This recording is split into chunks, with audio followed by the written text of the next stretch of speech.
سورۃ القصص بسم اللہ الرحمن الرحیم۔ یہ جو 8 صورتیں ہیں ان میں نوٹ کر لیجئے کہ 4 صورتیں یہ ایک مزاج کی ہیں تقریباً۔ سورۃ الفرقان، سورۃ الشعراء، سورۃ النمل، سورۃ القصص، یہ آخری ہے، اس چوکے کے اندر یہ آخری ہے۔ پھر 4 وہ ہیں کہ جن میں وہ بالکل نمایاں قدر مشترک ہے کہ اس میں الف لام میم الف لام میم الف لام میم الف لام میم، تو 4 کے یہ 2 سب گروپس ہیں ان 8 صورتوں کے۔ لیکن پہلے سب گروپ میں سے ایک صورت وہ ہے کہ جو بغیر حروف مقطعات کے ہے، باقی 2 تحسین نیم سے، ایک تحسین سے۔ اور ایک نقطہ یہ نوٹ کر لیجئے کہ اکثر و بیشتر صورتیں جو آئی ہیں، طٰہٰ، سورہ طٰہٰ جو ہے اس میں توئے آئی ہے شروع میں، اور اس میں بھی اکثر و بیشتر حصہ حضرت موسیٰ علیہ السلام کے واقعات پر مشتمل ہے۔ یہ تحسین میم، تحسین، ان میں بھی آپ نے حضرت موسیٰ کا ذکر جو ہے ہر صورت کے اندر موجود ہے۔ تو اس میں اشارہ کیا ہے بعض حضرات نے کہ حروف مقطعات جو ہیں ان کی ایک توجیہ یہ بھی کی گئی ہے کہ یہ جو حروف ہیں اب عربی اور عبرانی زبان کے، یہ چیزوں کی اشکال سے اخذ کیے گئے ہیں۔ بعض زبانوں کے حروف جو ہیں وہ آوازوں پر مبنی ہے، اور بعض کے جو ہے جیسے چینی زبان ہے وہ بھی چیزوں کی شکلوں سے وہ ان کے الفابیٹس بنے ہیں۔ تو عبرانی اور عربی کے بھی جو ہے وہ اصل میں چیزیں یا اشیاء، ان کی شکلوں سے انہوں نے حروف اپنے اخذ کیے ہیں۔ مثلا توئے کو وہ لکھتے ہیں سانپ کی طرح، وہ سانپ جو ہے اس کا وہ پھن لے کر اگر جو ناگ جو ہے اس نے پھن اٹھایا ہوا ہے اور نیچے کنڈلی ماری ہوئی ہے، یہ توئے ہے۔ تو طا جو ہے وہ گویا کہ سانپ کی علامت ہے، نون جو ہے وہ مچھلی کی علامت ہے۔ نون یوں کر کے اور ایک طرف اس کے نقطہ ڈال دے تو بالکل مچھلی، آپ نے کبھی دیکھا ہوگا تو اکثر و بیشتر جو بھی ڈرائنگز ہوتی ہیں، پینٹنگز ہوتی ہیں، وہ مچھلی کی شکل نون کی ہے، اس لیے ذَنُّون کہا گیا، مچھلی والا۔ اور قرآن مجید میں ایک صورت ہے سورہ نون جس کا اختتام ہوتا ہے حضرت یونس علیہ السلام کے ذکر پر کہ جو مچھلی کے پیٹ میں جن کو اللہ نے پہنچا دیا تھا۔ تو اس اعتبار سے حروف مقطعات میں سے بعض چیزیں جو ہیں مناسبت والی نظر آتی ہیں۔ تو یہ جو صورتیں ہیں، سورہ شعراء اس میں بڑی تفصیل کے ساتھ آیا ہے، سورہ طٰہٰ میں وہ تو میں آپ کو بتا چکا ہوں کہ 8 میں سے 5 رکوع پورے حضرت موسیٰ علیہ السلام کے حالات پر ہیں۔ اسی طرح اب جو صورت یہ آ رہی ہے سورہ قصص، اس میں بھی حضرت موسیٰ علیہ السلام کے حالات اس میں ذرا اور پہلے کے ہیں۔ ہم اس سے پہلے پڑھ چکے ہیں کہ جب مدین سے واپس آ رہے تھے تو آپ کو نبوت ملی ہے،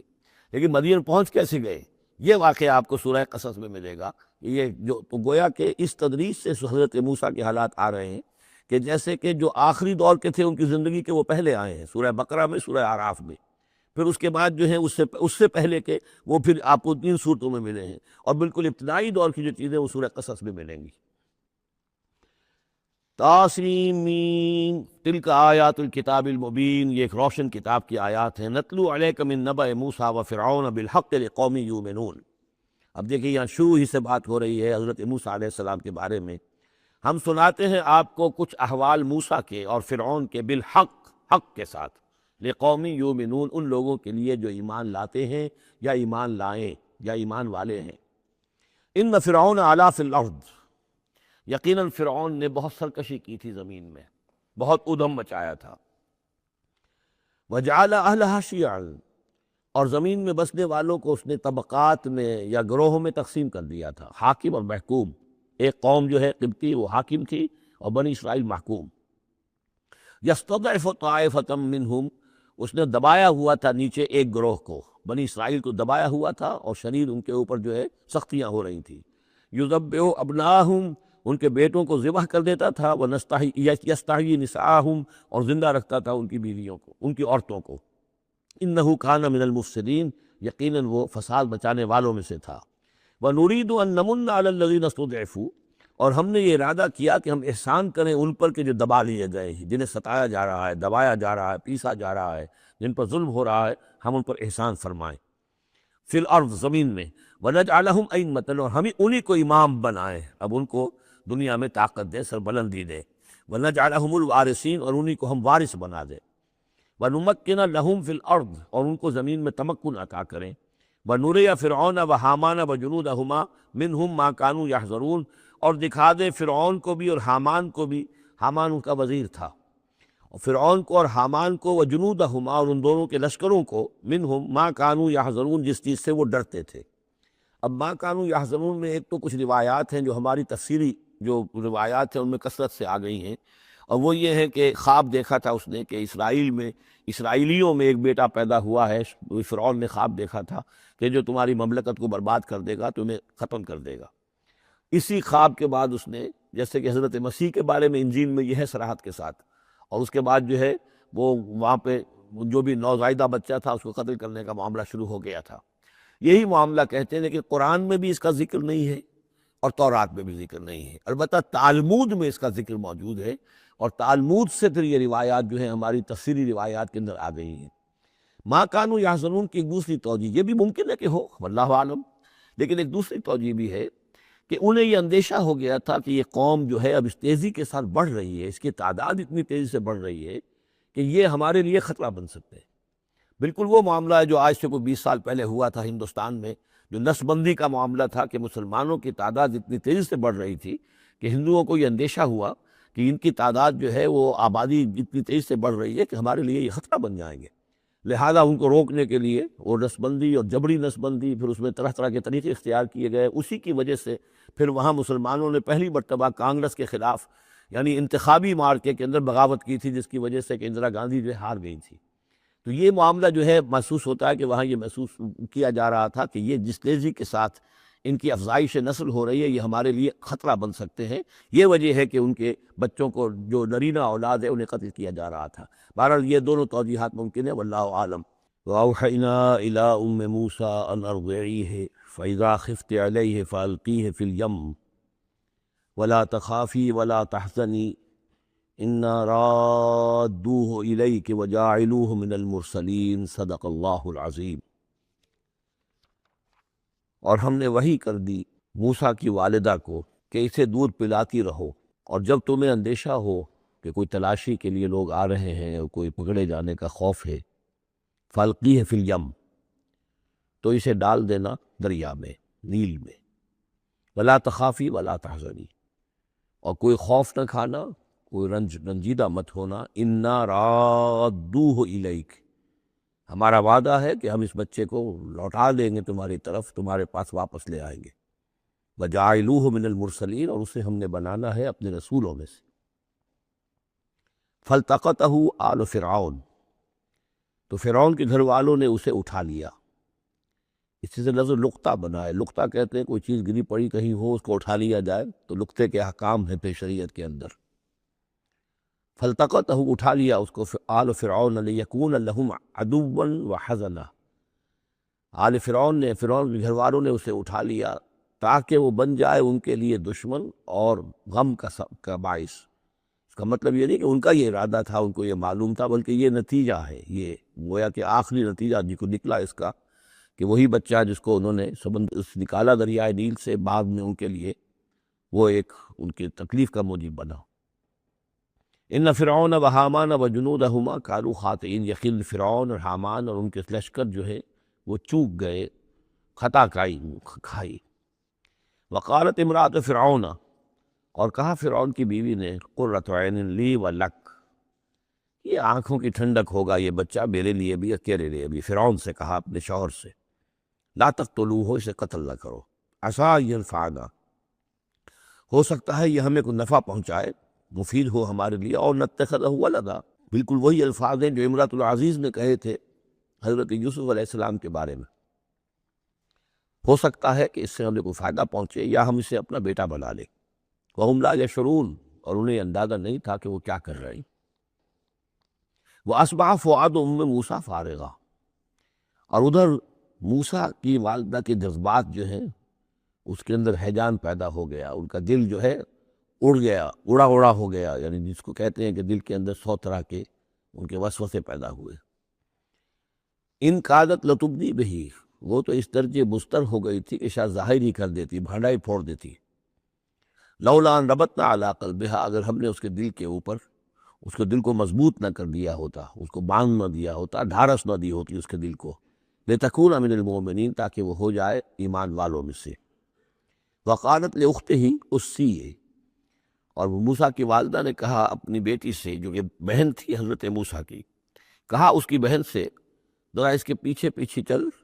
فبصرت، وہ دیکھتی رہی، بہی اس کو، عن جنب، اجنبی ہو کر،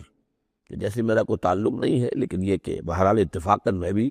دریا کے کنارے جا رہی تھی، میں نے یہ دیکھا ہے کہ صندوق چلا آ رہا ہے۔ وَهُمْ لَا يَشْعُرُونَ، انہیں اس کا احساس نہیں ہوا کہ یہ تو جان بوجھ کر پوری طریقے سے یہاں پہنچی ہے اب تک، پورے اپنے ارادے کے ساتھ۔ وَحَرَّمْنَا عَلَيْهِ الْمَرَاضِعَ مِنْ قَبْلِ، اور ہم نے حرام کر دی تھی ان پر تمام دودھ پلانے والیاں حضرت موسیٰ پر اس سے پہلے، یعنی یہ کہ اس بہن کے پہنچنے سے پہلے انہوں نے بہت سی خواتین کو بلایا تھا جو دودھ پلا سکتی تھی اس کو، لیکن کسی کا دودھ جو ہے وہ پینا قبول نہیں کیا حضرت موسیٰ نے۔ یہ ساری چیزیں اللہ کی طرف سے ہیں، اس کی مشیت ہے، اس کی تقدیر سے ہو رہا ہے۔ وَحَرَّمْنَا عَلَيْهِ الْمَرَاضِعَ مِنْ قَبْلُ فَقَالَتْ، اب یہ پہنچی وہاں تو تشویش تھی، اتنا بچہ اچھا ہے، خوبصورت ہے۔ وَأَلْقَيْتُ عَلَيْكَ مَحَبَّةً مِّنِّي، ہم پڑھ آئے ہیں سورہ طٰہٰ میں ایسے مہلی صورت کے اس کے اوپر محبت کا پرتاؤ، اللہ تعالیٰ نے اپنی محبت کا پرتاؤ ڈالا۔ تو اب وہ تشویش میں تھے کہ کیا ہوگا اس کا، کون دودھ پلائے۔ ابھی میرا خیال ہے کہ فیڈرز تو ابھی ایجاد نہیں ہوئے ہوں گے کہ دودھ پلانے کا کوئی اور نظام ہو۔ قالت، تو اس نے کہا، هل ادلکم علی اہل بیت یکفلونہ لکم، تو کیا میں تمہاری رہنمائی کروں ایک گھر والوں کی طرف کہ جو اس کی کفالت کریں گے، اس کو پال دیں گے تمہارے لیے، وہم لہ ناصحون، اور وہ اس کے خیر خواہ ہیں۔ فرددناہ الی امہ کہ تقر عینہا، تو ہم نے لوٹا دیا اسے اس کی والدہ کے گود میں تاکہ اس کی آنکھیں ٹھنڈی رہیں، ولا تحزن، اور وہ رنجیدہ نہ ہو، ولتعلم ان وعد اللہ حق، اور تاکہ اس کو معلوم ہو جائے موسیٰ کو کہ اللہ کا وعدہ حق ہے، سچا ہے، جو اس نے کہا تھا کہ لوٹا دیں گے وہ لوٹا دیا۔ ولیکن اکثرہم لا یعلمون، لیکن اکثر لوگ جانتے نہیں ہیں۔ ولما بلغ اشدہ واستوى آتیناہ حکما وعلما، اور جب وہ پوری قوت کو پہنچا، جوانی کو پہنچا، بھرپور جوانی کو، اپنی پوری پختگی کو پہنچ گیا، استواء، اور وہ گویا کہ تمام جو ان کے ظاہری و باطنی قوا ہیں وہ پورے ایک اعتدال کے ساتھ جم گئے۔ آتیناہ حکما و علما، ہم نے اسے حکم اور علم عطا فرمایا۔ اس سے یہ بھی مراد دی جا سکتی ہے کہ اسی وقت ان کو یہ نبوت جو ہے وہ مل گئی، لیکن یہ کہ عام خیال یہ ہے کہ نبوت بعد میں ملی ہے۔ تو حکم، حکمت اور علم دیا۔ وَكَذَلِكَ نَجْزِي الْمُحْسِنِينَ، اور اسی طرح ہم بدلہ دیتے ہیں احسان کی روش اختیار کرنے والوں کو، نیکوکاروں کو۔ وَدَخَلَ الْمَدِينَةَ عَلَىٰ حِينِ غَفْلَةٍ مِّنْ أَهْلِهَا، اور وہ ایک روز وہ داخل ہوئے گاؤں میں، شہر میں، ایسے وقت میں کہ اس کے شہر کے لوگ جو ہیں غفلت میں تھے۔ اب یہ ذہن میں رکھیے، یہ محل میں رہتے ہیں، اور محل آپ کو معلوم ہے شہر سے باہر ہوتے ہیں، علیحدہ ہوتے ہیں، اور بستی جہاں پر کہ زیادہ وہ جو بھی ہے ڈاؤن ٹاؤن جسے آج کل کہا جاتا ہے، وہ ان کا شہر کا مرکزی مقام ہوگا، اور یا تو یہ کہ اعلیٰ صبح کا وقت ہوگا جبکہ ابھی لوگ پوری طرح بیدار نہیں ہوئے ہیں، گھروں میں ہیں، یا یہ کہ دوپہر کا وقت ہو کہ جس میں لوگ قیلولہ کر رہے ہیں۔ وہ داخل ہوئے، دخل المدینۃ علی حین غفلۃ من اہلہا، جبکہ اس کے آپ لوگ جو ہیں وہ غفلت میں تھے۔ فوجد فیہا رجلین یقتتلان، تو پایا اس میں دو اشخاص کو لڑتے ہوئے۔ ھذا من شیعتہ، یہ اس کی قوم میں سے تھا ایک، یعنی ایک تو تھا اسرائیلی، وھذا من عدوہ، اور دوسرا تھا کہ جو اس کے دشمنوں میں سے تھا، یعنی وہ قبطی تھا۔ فاستغاثہ الذی من شیعتہ، تو مدد مانگی اور دہائی دی اس شخص نے جو موسیٰ کی قوم میں سے تھا، علی الذی من عدوہ، اس کے مقابلے میں کہ جو دشمن قوم سے تعلق رکھتا تھا۔ فوقظہ موسیٰ، حضرت موسیٰ نے اس کی مدد کے لیے اقدام کیا اور ایک مکہ رسید کیا اس کو، فقضى علیہ، اور اس کا کام تمام کر دیا، اس ایک ہی ضرب سے وہ شخص ہلاک ہو گیا۔ قال ھذا من عمل الشیطان، اب تنبہ ہوا کہ یہ تو شیطان کا معاملہ ہو گیا، شیطان کا عمل ہوا۔ انہ عدو مضل مبین، ان کی نیت قتل کرنے کی نہیں تھی، لیکن یہ ہے کہ وہ ضرب ایسی شدید لگی کہ وہ مر گیا۔ انہ، یقیناً شیطان جو ہے وہ تو دشمن ہے اور گمراہ کرنے والا ہے کھلا۔ قال رب انی ظلمت نفسی فاغفر لی، فغفر لہ، انہوں نے عرض کیا اللہ سے، پروردگار میں نے ظلم کیا اپنی جان پر، پس مجھے بخش دے، اور پس اللہ نے اسے بخش دیا۔ انہ هو الغفور الرحیم، یقیناً وہ غفور ہے، رحیم ہے، بخشنے والا، رحم فرمانے والا۔ قال رب بما انعمت علی فلن اکون ظہیرا للمجرمین، تو اب انہوں نے وعدہ کیا پروردگار تو نے جو مجھ پر انعام فرمایا اور مجھے بخش دیا ہے، تو میں اب آئندہ کبھی بھی مددگار نہیں بنوں گا کسی بھی مجرم کا، کسی غلط کار شخص کا۔ فاصبح فی المدینۃ خائفا یترقب، اب صبح کے وقت ان پر جو ہے شہر کے اندر، وہ صبح ہوئی انہیں، صبح کو جب اٹھے، خائفا، خوف طاری تھا کہ مجھ ایک شخص قتل ہو گیا ہے، کس نے قتل کیا ہے، بہت کافی دھوم مچی ہوئی ہوگی، کس نے قتل کیا ہے، قاتل کون ہے۔ اب یہ کہ راز کھل نہ جائے، لوگوں کو معلوم نہ ہو جائے، خائفًا یترقب، خوف زدہ بھی تھے اور ادھر ادھر دیکھ رہے تھے چوکنے ہو کر کہ کہیں سے کوئی آہٹ، کوئی کسی جگہ سے کوئی ایسی بات تو نہیں آ رہی کہ میرا جرم معلوم ہو گیا ہو۔ فَإِذَا الَّذِي اسْتَنصَرَهُ بِالْأَمْسِ يَسْتَصْرِخُهُ، تو اچانک دیکھا کہ وہی شخص جس نے کل ان سے مدد مانگی تھی وہ پھر چلا رہا ہے، فریاد کر رہا ہے کہ میری مدد کیجیے۔ قال له موسیٰ انک لغوی مبین، حضرت موسیٰ علیہ السلام نے فرمایا کہ مجھے معلوم ہوتا ہے کہ تم ہی زیادہ شریر ہو، صریح۔ کل بھی تمہاری لڑائی ہو رہی تھی قبطی کے ساتھ اور میرے ہاتھوں وہ قبطی مارا گیا بغیر میرے کسی ارادے کے، آج پھر تم نے ایک جھگڑا مول لے رکھا ہے، تو معلوم ہوتا کہ تم ہی ہو غوی، حد سے بڑھنے والے، اور مبین کھلا۔ فلما اراد ان یبطش بالذی هو عدو لہما، یہ بات تو کہیں اس اسرائیلی سے، لیکن کوشش یہ کی، ارادہ کیا کہ دوسرا جو دشمن قوم سے تھا اس کو پکڑ لے، یعنی جو زیادتی کر رہے تھے، اب مارا نہیں لیکن پکڑنے کے لیے، تاکہ وہ شخص جو ہے اسرائیلی کو مار نہ سکے، تو اس کو پکڑے، آگے جب بڑھے کہ اس کو پکڑے، وہ یہ شخص سمجھا اس اسرائیلی کی غالباً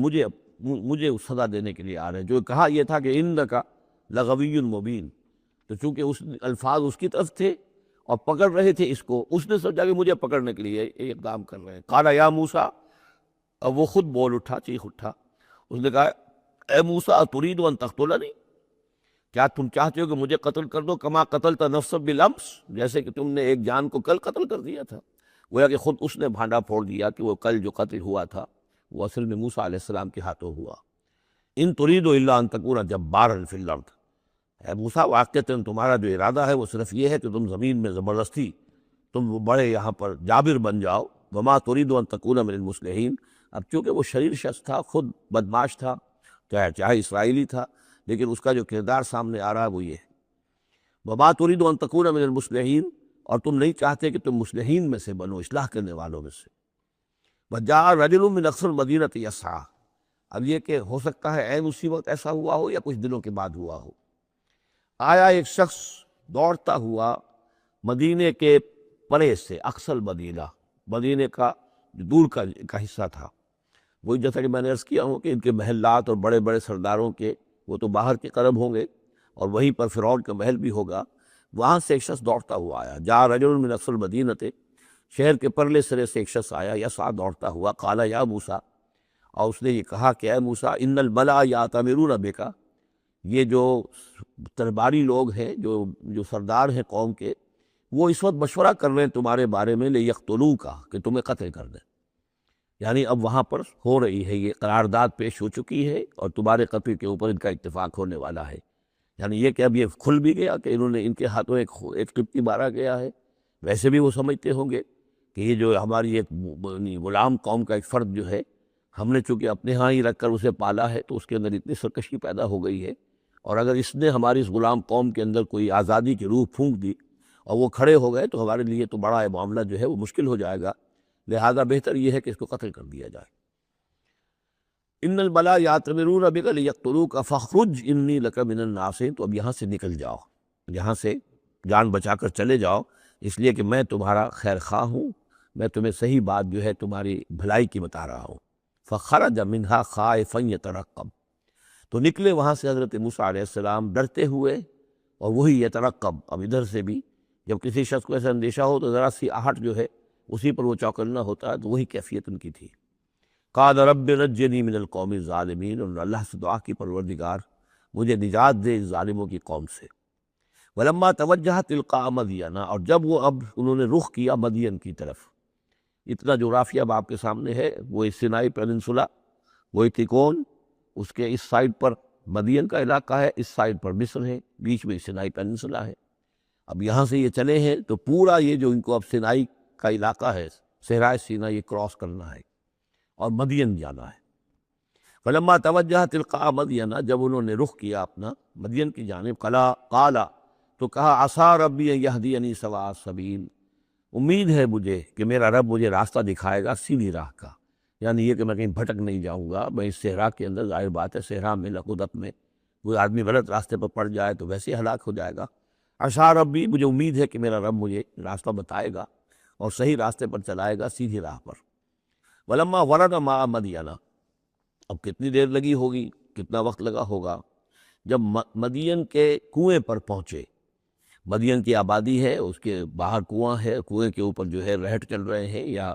کنویں سے پانی کھینچ کر پلایا جا رہا ہے جانوروں کو، بھیڑوں بکریوں کو اور جانوروں کو۔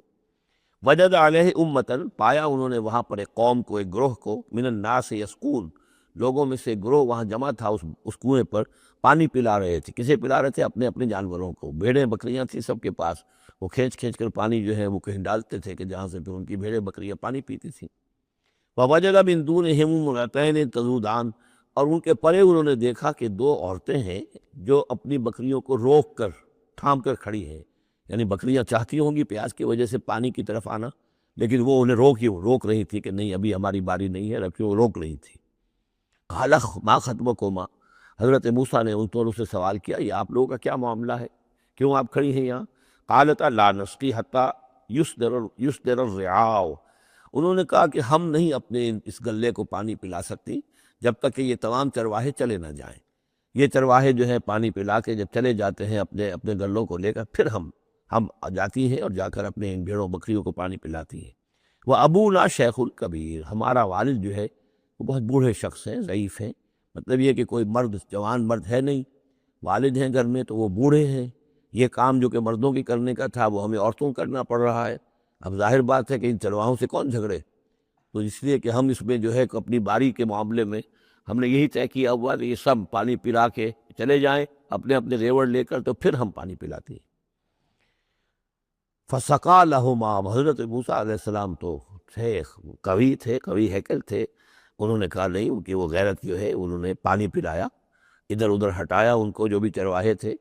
اور ان کو پانی کھینچ کر پلایا ان کی بھیڑوں بکریوں کو۔ ثم تولی الی الظل، اب وہ تو لے کر اپنی بھیڑوں بکریوں کو چلی گئی اپنے گھر، اور یہ پھر کسی سائے کی طرف انہوں نے رخ کیا، پھر مڑے ایک سائے کی طرف، کسی درخت کے سائے میں جا کر بیٹھ گئے، اور انہوں نے اب دعا مانگی۔ قال رب انی لما انزلت الی من خیر فقیر، یہ بڑی اہم دعا ہے، یاد کر لینی چاہیے۔ اے اللہ، جو خیر بھی تو میری جھولی میں ڈال دے میں اس کا محتاج ہوں۔ یہ انتہائی عاجزی کی دعا ہے۔ اب ایک شخص ہے، محل میں پلا بڑھا، وہاں سے نکل کے بھاگا ہے جان بچا کر، پورا سینائی پیننسلا کراس کیا ہے، کیا سختیاں جھیلی ہوں گی، اب یہاں پہنچے ہیں، کوئی جاننے والا نہیں، کوئی پہچان والا نہیں، ایک بالکل یہ سمجھیے کہ غربت کی حالت ہے۔ تو اب اس حالت میں ہوتا ہے کہ انسان، ایک تو فقیر وہ ہوتا ہے جو کہتا ہے ٹھسے کے ساتھ میں اتنے پیسے لوں گا، میں 5 روپے سے کم نہیں لوں گا۔ ایک غریب فقیر وہ ہوتا ہے، وہ کہتا ہے کہ مجھے جو بھی دے دیں، میں تو اس قدر محتاج ہوں۔ تو یہ گویا کہ انتہائی احتیاج کی کیفیت۔ رب انی لما انزلت الی من خیر فقیر، پروردگار میں تو اب فقیر ہوں، جو خیر بھی تو میری جھولی میں ڈال دے، اس درجے میری حالت اب خستہ ہے۔ فجاءتہ احداہما تمشی علی استحیاء، اب ان 2 عورتوں میں سے، 2 لڑکیوں میں سے ایک آئی اس کے پاس چلتی ہوئی شرم کے ساتھ، لجاجت کے ساتھ اور شرم کے ساتھ۔ قالت ان ابی یدعوک، اس نے کہا کہ میرے والد آپ کو بلا رہے ہیں، لیجزیک اجر ما سقیت لنا، تاکہ آپ کو بدلہ دیں، اجر دیں، آپ نے جو مشقت اٹھائی، جھیلی، پانی کھینچا کنویں سے ہماری بھیڑوں بکریوں کے لیے، تو اجر ما سقیت لنا، ہمارے والد چاہتے ہیں کہ آپ کو کچھ اس کا اجر دیں۔ فلما جاءہ، جب وہ وہاں پہنچے اس کے پاس، وقص علیہ القصص، اور سارا قصہ انہیں سنایا، ساری بات سنائی، سارا بیان۔ قال لا تخف، انہوں نے کہا اب ڈرو نہیں، نجوت من القوم الظالمین، تم نجات پا چکے ہو اب ظالموں کی قوم سے، یعنی یہاں تک ان کی رسائی نہیں ہے، یہاں آرام سے رہو، کوئی تمہیں کھٹکا نہیں ہوگا، کوئی اندیشہ نہیں ہوگا۔ ان کے بارے میں اصل میں اختلاف ہے کہ بعض لوگ انہیں شعیب قرار دیتے ہیں، حضرت شعیب علیہ السلام مدین میں، کیونکہ انہیں مبعوث کیا گیا۔ اور اسی اعتبار سے علامہ اقبال کا بھی وہ شعر ہے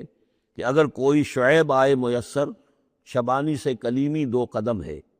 یعنی حضرت موسیٰ علیہ السلام چرواہے کی حیثیت سے حضرت شعیب کی خدمت میں رہے، 8 سال یا 10 سال ان کی خدمت گزاری کی، تو اس کے نتیجے میں ان میں وہ اوصاف پیدا ہو گئے، ان کی تربیت کے نتیجے میں، کہ وہ چرواہے سے بڑھ کر کلیم بن گئے، اللہ کی کلیم بن گئے۔ تو یہ تربیت حضرت شعیب کی ہے، لیکن یہ بات غلط ہے۔ اصل میں حضرت شعیب کا معاملہ ہم پڑھ چکے ہیں کہ وہ اللہ کے رسول تھے، اور رسول اگر تو زمانہ انہی کا تھا جب کہ ابھی وہ دعوت دے رہے تھے، تب بھی وہاں رنگ کچھ اور ہونا چاہیے تھا بالکل، اور اگر وہ رسول اس وقت ہے جب کہ قوم ختم ہو چکی ہے، اس کے بعد جو بھی اہل ایمان بچ گئے ہیں اور حضرت شعیب بچ گئے ہیں، اگر یہ اس کے بعد کا مسئلہ ہے تو ان کا جو مقام ہونا چاہیے تھا وہاں پر یہ ممکن نہیں ہے کہ ان کی بیٹیاں اس طریقے پہ پریشان ہو اور کوئی جو ہے ان کی امت میں سے کوئی ان کی خبر گیری کرنے والا رہا ہو۔ تو وہ پکچر بالکل بنتی نہیں ہے یہ۔ اور حضرت شعیب کا معاملہ جو ہے ظاہر بات ہے کہ یہ اس کے اندر فصل ہے، اگرچہ یقین کے ساتھ ہمیں معلوم نہیں۔ یہ گویا کہ بعد میں جو قوم وہاں آباد ہوئی ہے حضرت شعیب کے ساتھ، جو لوگ صاحب ایمان بچ گئے اور ان سے دوبارہ جو وہاں پر جو بھی آبادی ہوئی ہے، اس میں کچھ اچھے لوگ، ظاہر بات ہے کہ ان میں تو ابھی اچھے اثرات بھی تھے، تو ان میں سے یہ بزرگ تھے، ابھی ہو سکتا ہے 100 سال ہو چکے ہوں لیکن ابھی کچھ نہ کچھ اثرات تھے، تو یہ بزرگ آدمی، ضعیف آدمی جو ہے یہ ایک نیک آدمی تھے۔ قالت احداہما یا ابت استاجر ہو، ان میں سے ایک نے کہا، بیٹیوں میں سے، لڑکیوں میں سے ایک نے، ابا جان ان کو ملازم رکھ لے، اجرت پر رکھ لے، استاجر ہو۔ یہ استاجری اور اجیری، یہ دونوں جو ہیں اجیر اور مستاجر، در حقیقت یہ آجر اور اجیر وہ ہے کہ جو اجرت کے اوپر کام کرتا ہو، اور مستاجر وہ ہے جو کسی کو اجرت پر کام کرنے کے لیے رکھے، استاجر۔ مستاجر اس میں فاعل بنے گا۔ ہمارے ہاں عام طور پر غلط العام میں اجیر اور آجر کو یوں کہتے ہیں کہ آجر تو وہ ہے کہ جو کسی کو اجرت کے پر رکھے، اور اجیر وہ ہے جو اجرت پر کام کرے۔ حالانکہ عربی میں ان دونوں کے معنی ایک ہی ہے، آجر اور اجیر، ایک اس میں فاعل ہے، ایک صفت مشبہ ہے، دونوں کا مفہوم ہے اجرت پر کام کرنے والا، اور جو اجرت پر کام لیتا ہے وہ مستاجر ہے۔ یا ابت استاجر ہو، ابا جان ان کو ملازم رکھ لیں، ان خیر من استاجرت القوی الامین، یقیناً بہترین آدمی جسے ملازم رکھا جائے وہی ہوتا ہے جو القوی ہو، طاقتور ہو۔ وہ دیکھ لیا تھا کہ حضرت موسیٰ علیہ السلام سے کوئی جو ہے وہ وہاں کے چرواہوں میں سے کسی نے الجھنے کی کوشش نہیں کی، وہ ڈر کے ادھر ادھر ہو گئے اور کسی نے جو ہے ان کو روکا نہیں۔ تو طاقت والے بھی ہیں اور امین ہیں، انہوں نے یہ مشاہدہ کر لیا تھا کہ کوئی بری نگاہ حضرت موسیٰ نے نہیں ڈالی ہوگی ان لڑکیوں پر۔ تو ظاہر بات ہے کہ اس معاملے میں تو عورت کا جو ہے احساس بہت بیدار ہوتا ہے کہ کسی مرد کی عورت کس قسم کی نگاہ جو ہے کس قسم کی ہے جو اس پر پڑ رہی ہے۔ تو اسے چونکہ ذاتی تجربہ ہو چکا تھا کہ ان کے اندر وہ امانت پوری موجود ہے، اور کسی درجے میں بھی نگاہ کی خیانت بھی ان میں نہیں ہے۔ تو جس شخص کی نگاہ میں خیانت نہیں ہے وہ اور کسی معاملے میں کیا خیانت کرے گا؟ کہ قالت احداہما یا ابت استاجر ہو ان خیر من استاجرت القوی الامین، ابا جان ان کو ملازم رکھ لیجئے، اس لیے کہ ملازمت کے لیے بہترین شخص وہی ہوتا ہے جو طاقتور بھی ہو، کام کر سکے خوب، اور یہ کہ امین ہو، اعتبار کی قابل ہو۔ قال انی ارید ان انکحک احدی ابنتی ہاتین، انہوں نے کہا وہ صاحب جو بزرگ ہیں شیخ مدین کہ میں یہ ارادہ رکھتا ہوں، میرا خیال ہے کہ اپنی بیٹیوں میں سے ایک کو تمہارے نکاح میں دے دوں اے موسیٰ، علی ان تأجرنی 8 حجج، لیکن اس پر کہ تم 8 سال تک میرے ہاں اجرت پر کام کرو، میری ملازمت کرو۔ یہ جو مہر کا معاملہ ہے یہ پھر پچھلے زمانے میں ایسا ہی ہوگا جیسے آج کل پٹھانوں میں بھی ہوتا ہی ہے اب بھی، کہ وہ مہر جو ہے وہ والدین لے لیتے ہیں رقم جو ہے، گویا کہ وہ اس لڑکی کو جو پالا ہے پوسا ہے تو یہ در حقیقت اس کا بدل ہے وہ جو لے رہے ہیں کہ ہم نے اس کو پالا پوسا، آپ تمہارے حوالے کر رہے ہیں تو ہمیں اس کی رقم دو، جبکہ اسلام میں آ کر اس کو بدل دیا گیا ہے، مہر جو ہے لڑکی کا حق ہے، وہ اس کے والدین کا حق نہیں۔ البتہ اس وقت معلوم ہوتا ہے کہ رواج یہی تھا کہ چونکہ اپنی بیٹی نکاح میں دینے کے لیے تیار ہو رہے ہیں تو اس کے عوض اپنی ملازمت کروانا چاہتے ہیں کہ تم میری ملازمت کرو، میری خدمت کرو 8 برس تک، تو یہ گویا کہ بدل ہو جائے گا اس کا کہ میں اپنی ایک بیٹی کا نکاح تم سے کر دوں گا۔ فَإِنْ أَتْمَمْتَ عَشْرًا فَمِنْ عِنْدِكَ، اور اگر تم 10 سال کر دو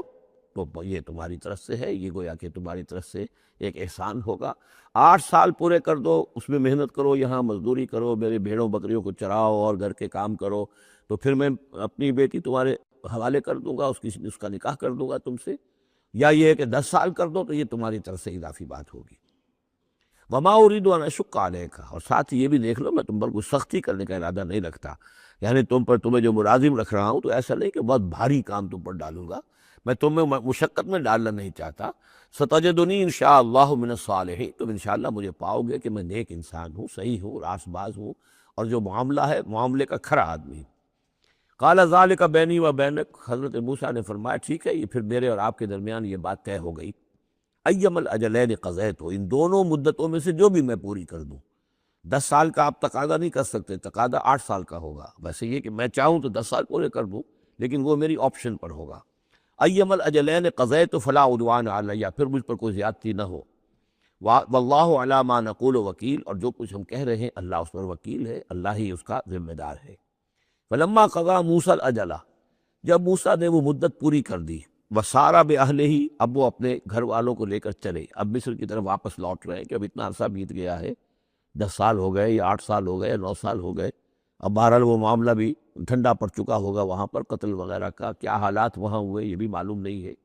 بہرحال وہ چلے ہیں واپس، سارا باہلہ ہی لے کر چلے اپنے گھر والوں کو، یعنی اپنی اہلیہ کو۔ آنس من جانب طور نارا، انہوں نے پہاڑ کے ایک طرف ایک سائڈ پر طور کے انہوں نے آگ دیکھی۔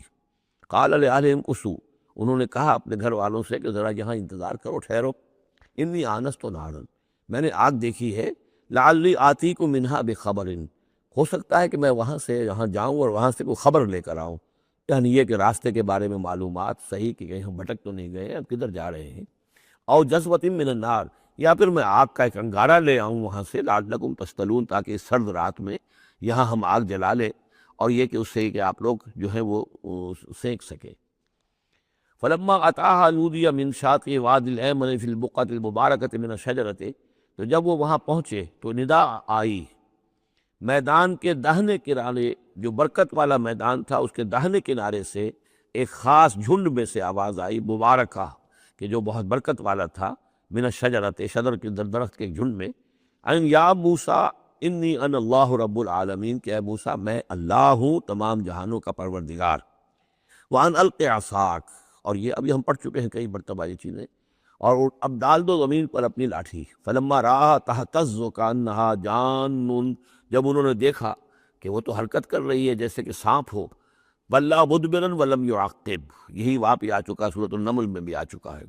تو موسیٰ علیہ السلام جو ہے وہاں سے پیٹھ موڑ کر بھاگے اور انہوں نے پیچھے مڑ کر نہیں دیکھا۔ یا موسیٰ اقبل، اللہ نے فرمایا اے موسیٰ نہیں، آؤ، اقبل ولا تخف، اور ڈرو نہیں، انک من الآمنین، یقیناً تم بالکل امن میں ہوگے، تمہیں کوئی غضب نہیں پہنچے گا۔ اسلک یدک فی جیبک، اور اپنا ہاتھ جو ہے ذرا اپنے گریبان میں ڈالو، تخرج بیضاء من غیر سوء، وہ نکلے گا سفید ہو کر بغیر اس کے کہ اس میں کوئی بیماری ہو یا اس میں کوئی اور برائی پیدا ہو۔ وَاضْمُمْ یدک الیک جناحک من الرہب، اور اگر کبھی تمہیں کوئی خوف لاحق ہو تو ذرا اپنے بازو کو اپنی بغل کے ساتھ اچھی طرح جوڑ لینا۔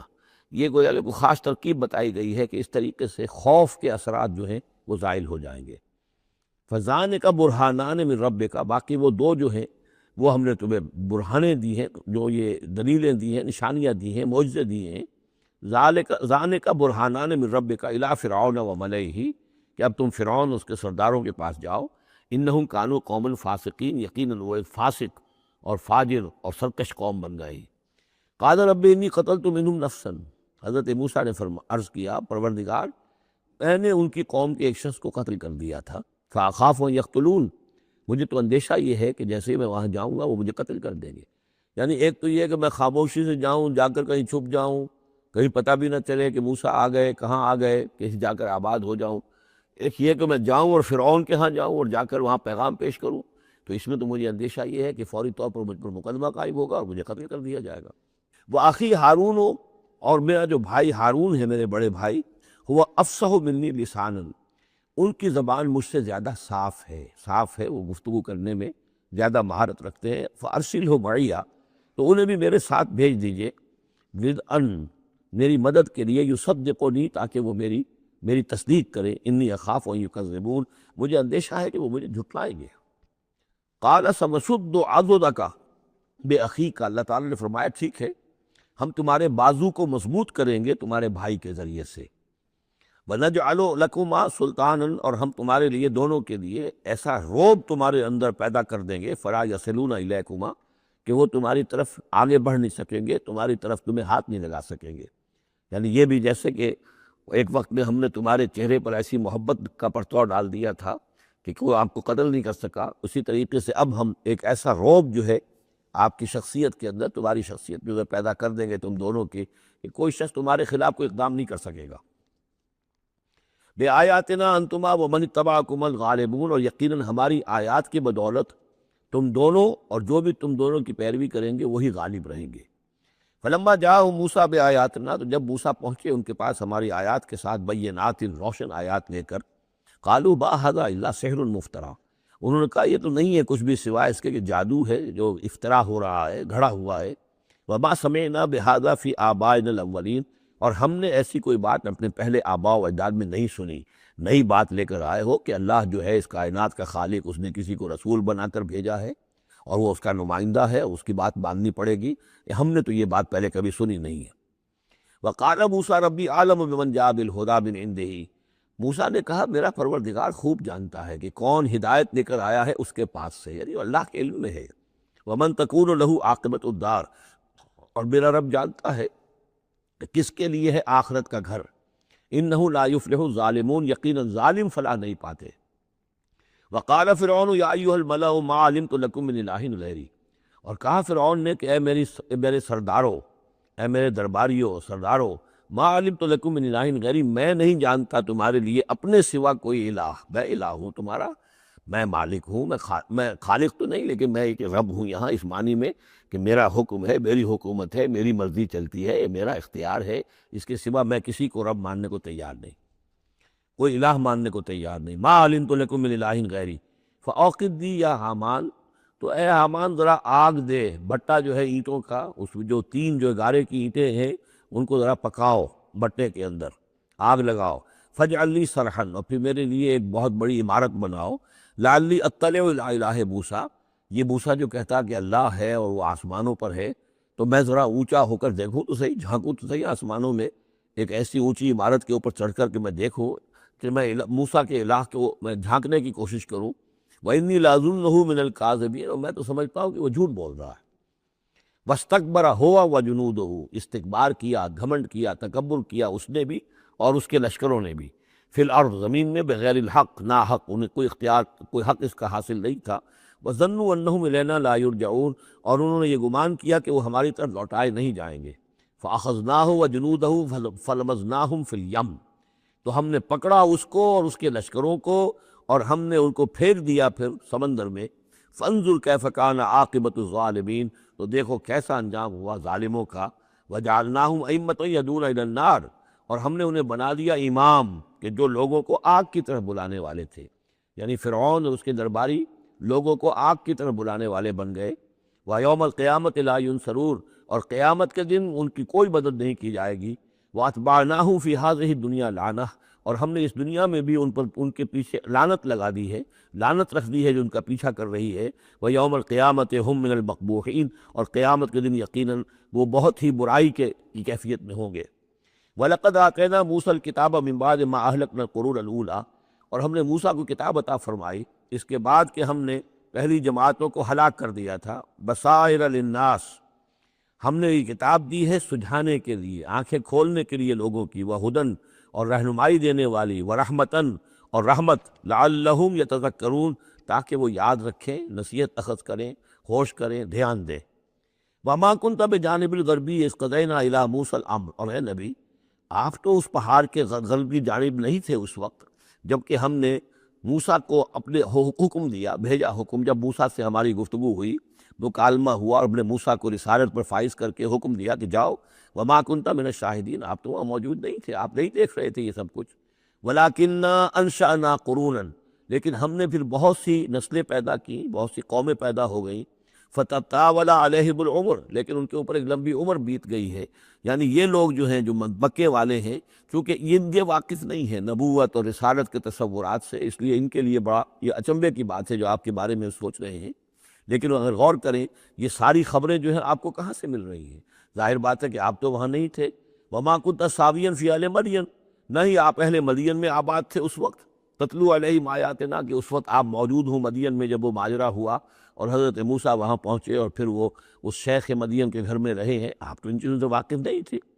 ساويا في اهل مدین تتلو علیہم آیاتنا ولکننا كنا مرسلین، بلکہ یہ تو ہم ہیں بھیجنے والے، ہم جس کو چاہتے ہیں رسول بناتے ہیں، اور جس کو ہم رسول بناتے ہیں پھر اس سے ہم غیب کی خبریں دیتے ہیں، پچھلی بھی آئندہ ہونے والے واقعات کی بھی خبریں دیتے ہیں، اور ساری تعلیمات اور ہدایت کے لیے ضروری ہدایات دیتے ہیں۔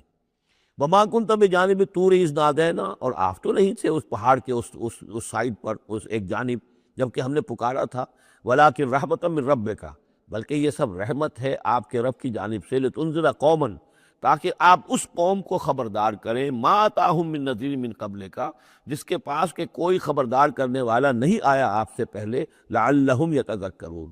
یعنی حضرت اسماعیل سے لے کر حضرت محمد تک یہ بڑا طویل وقفہ ہے، صلی اللہ علیہ وسلم علیہ السلام، حضرت ابراہیم کے بیٹے اسماعیل، اب ان کے ساتھ حضرت اسحاق تھے ان کے دوسرے بیٹے، ان کے ساتھ تو یہ کہ نبوت کا سلسلہ چلتا رہا، اور وہ یہ کہ 1400 برس تو ایسے ہیں کہ کوئی ایک لمحہ بھی ایسا نہیں تھا کہ نبی نہ ہو، ان کے پاس کتابیں تھیں، ان کے پاس وہ زبور تھی، ان کے پاس جو ہے تورات تھی، تو یہ سب کچھ تھا، لیکن یہ قوم جو تھی ظاہر بات ہے کہ یہاں پر یہ ان چیزوں سے ناواقف ہو گئی، تو یوں سمجھیے کہ کم و بیش 3000 برس بیت گئے تھے کہ ان کے پاس کوئی نبی نہیں، کوئی رسول نہیں، کوئی اس کی بات کوئی کتاب نہیں۔ تو اب ہم نے یہ چاہا کہ ہم آپ ان کو لِتُنذِرَ قَوْمًا مَا آتَاهُم مِّن نَذِيرٍ، اس قوم کو آپ خبردار کریں کہ جس کے پاس آپ سے پہلے من قبل کا کوئی نذیر نہیں آیا، کوئی ڈر سنانے والا، کوئی خبردار کرنے والا، لعلہم یتذکرون، شاید کہ وہ نصیحت حاصل کریں۔ وَلَوْلَا أَن تُصِيبَهُم مُّصِيبَةٌ بِمَا قَدَّمَتْ أَيْدِيهِمْ، اور اتنی بات کے لیے کہ ان کے اوپر کوئی مصیبت نہ آ جائے ان کے تمام اعمال کی وجہ سے، فَيَقُولُوا رَبَّنَا، اور اگر مصیبت آ جاتی، لولا ان تصیبہم مصیبت بما قدمت ایدیہم، یہ مضمون آ چکا ہے سورہ طٰہٰ میں بھی، کہ اگر رسول بھیجے بغیر ہماری طرف سے عذاب آ جاتا تو یہ عذر کرتے کہ صاحب ہمیں متنبع نہیں کیا گیا، ہمیں خبردار نہیں کیا گیا، ہم پر اتمام حجت نہیں کیا گیا، عذاب کیسے آ گیا؟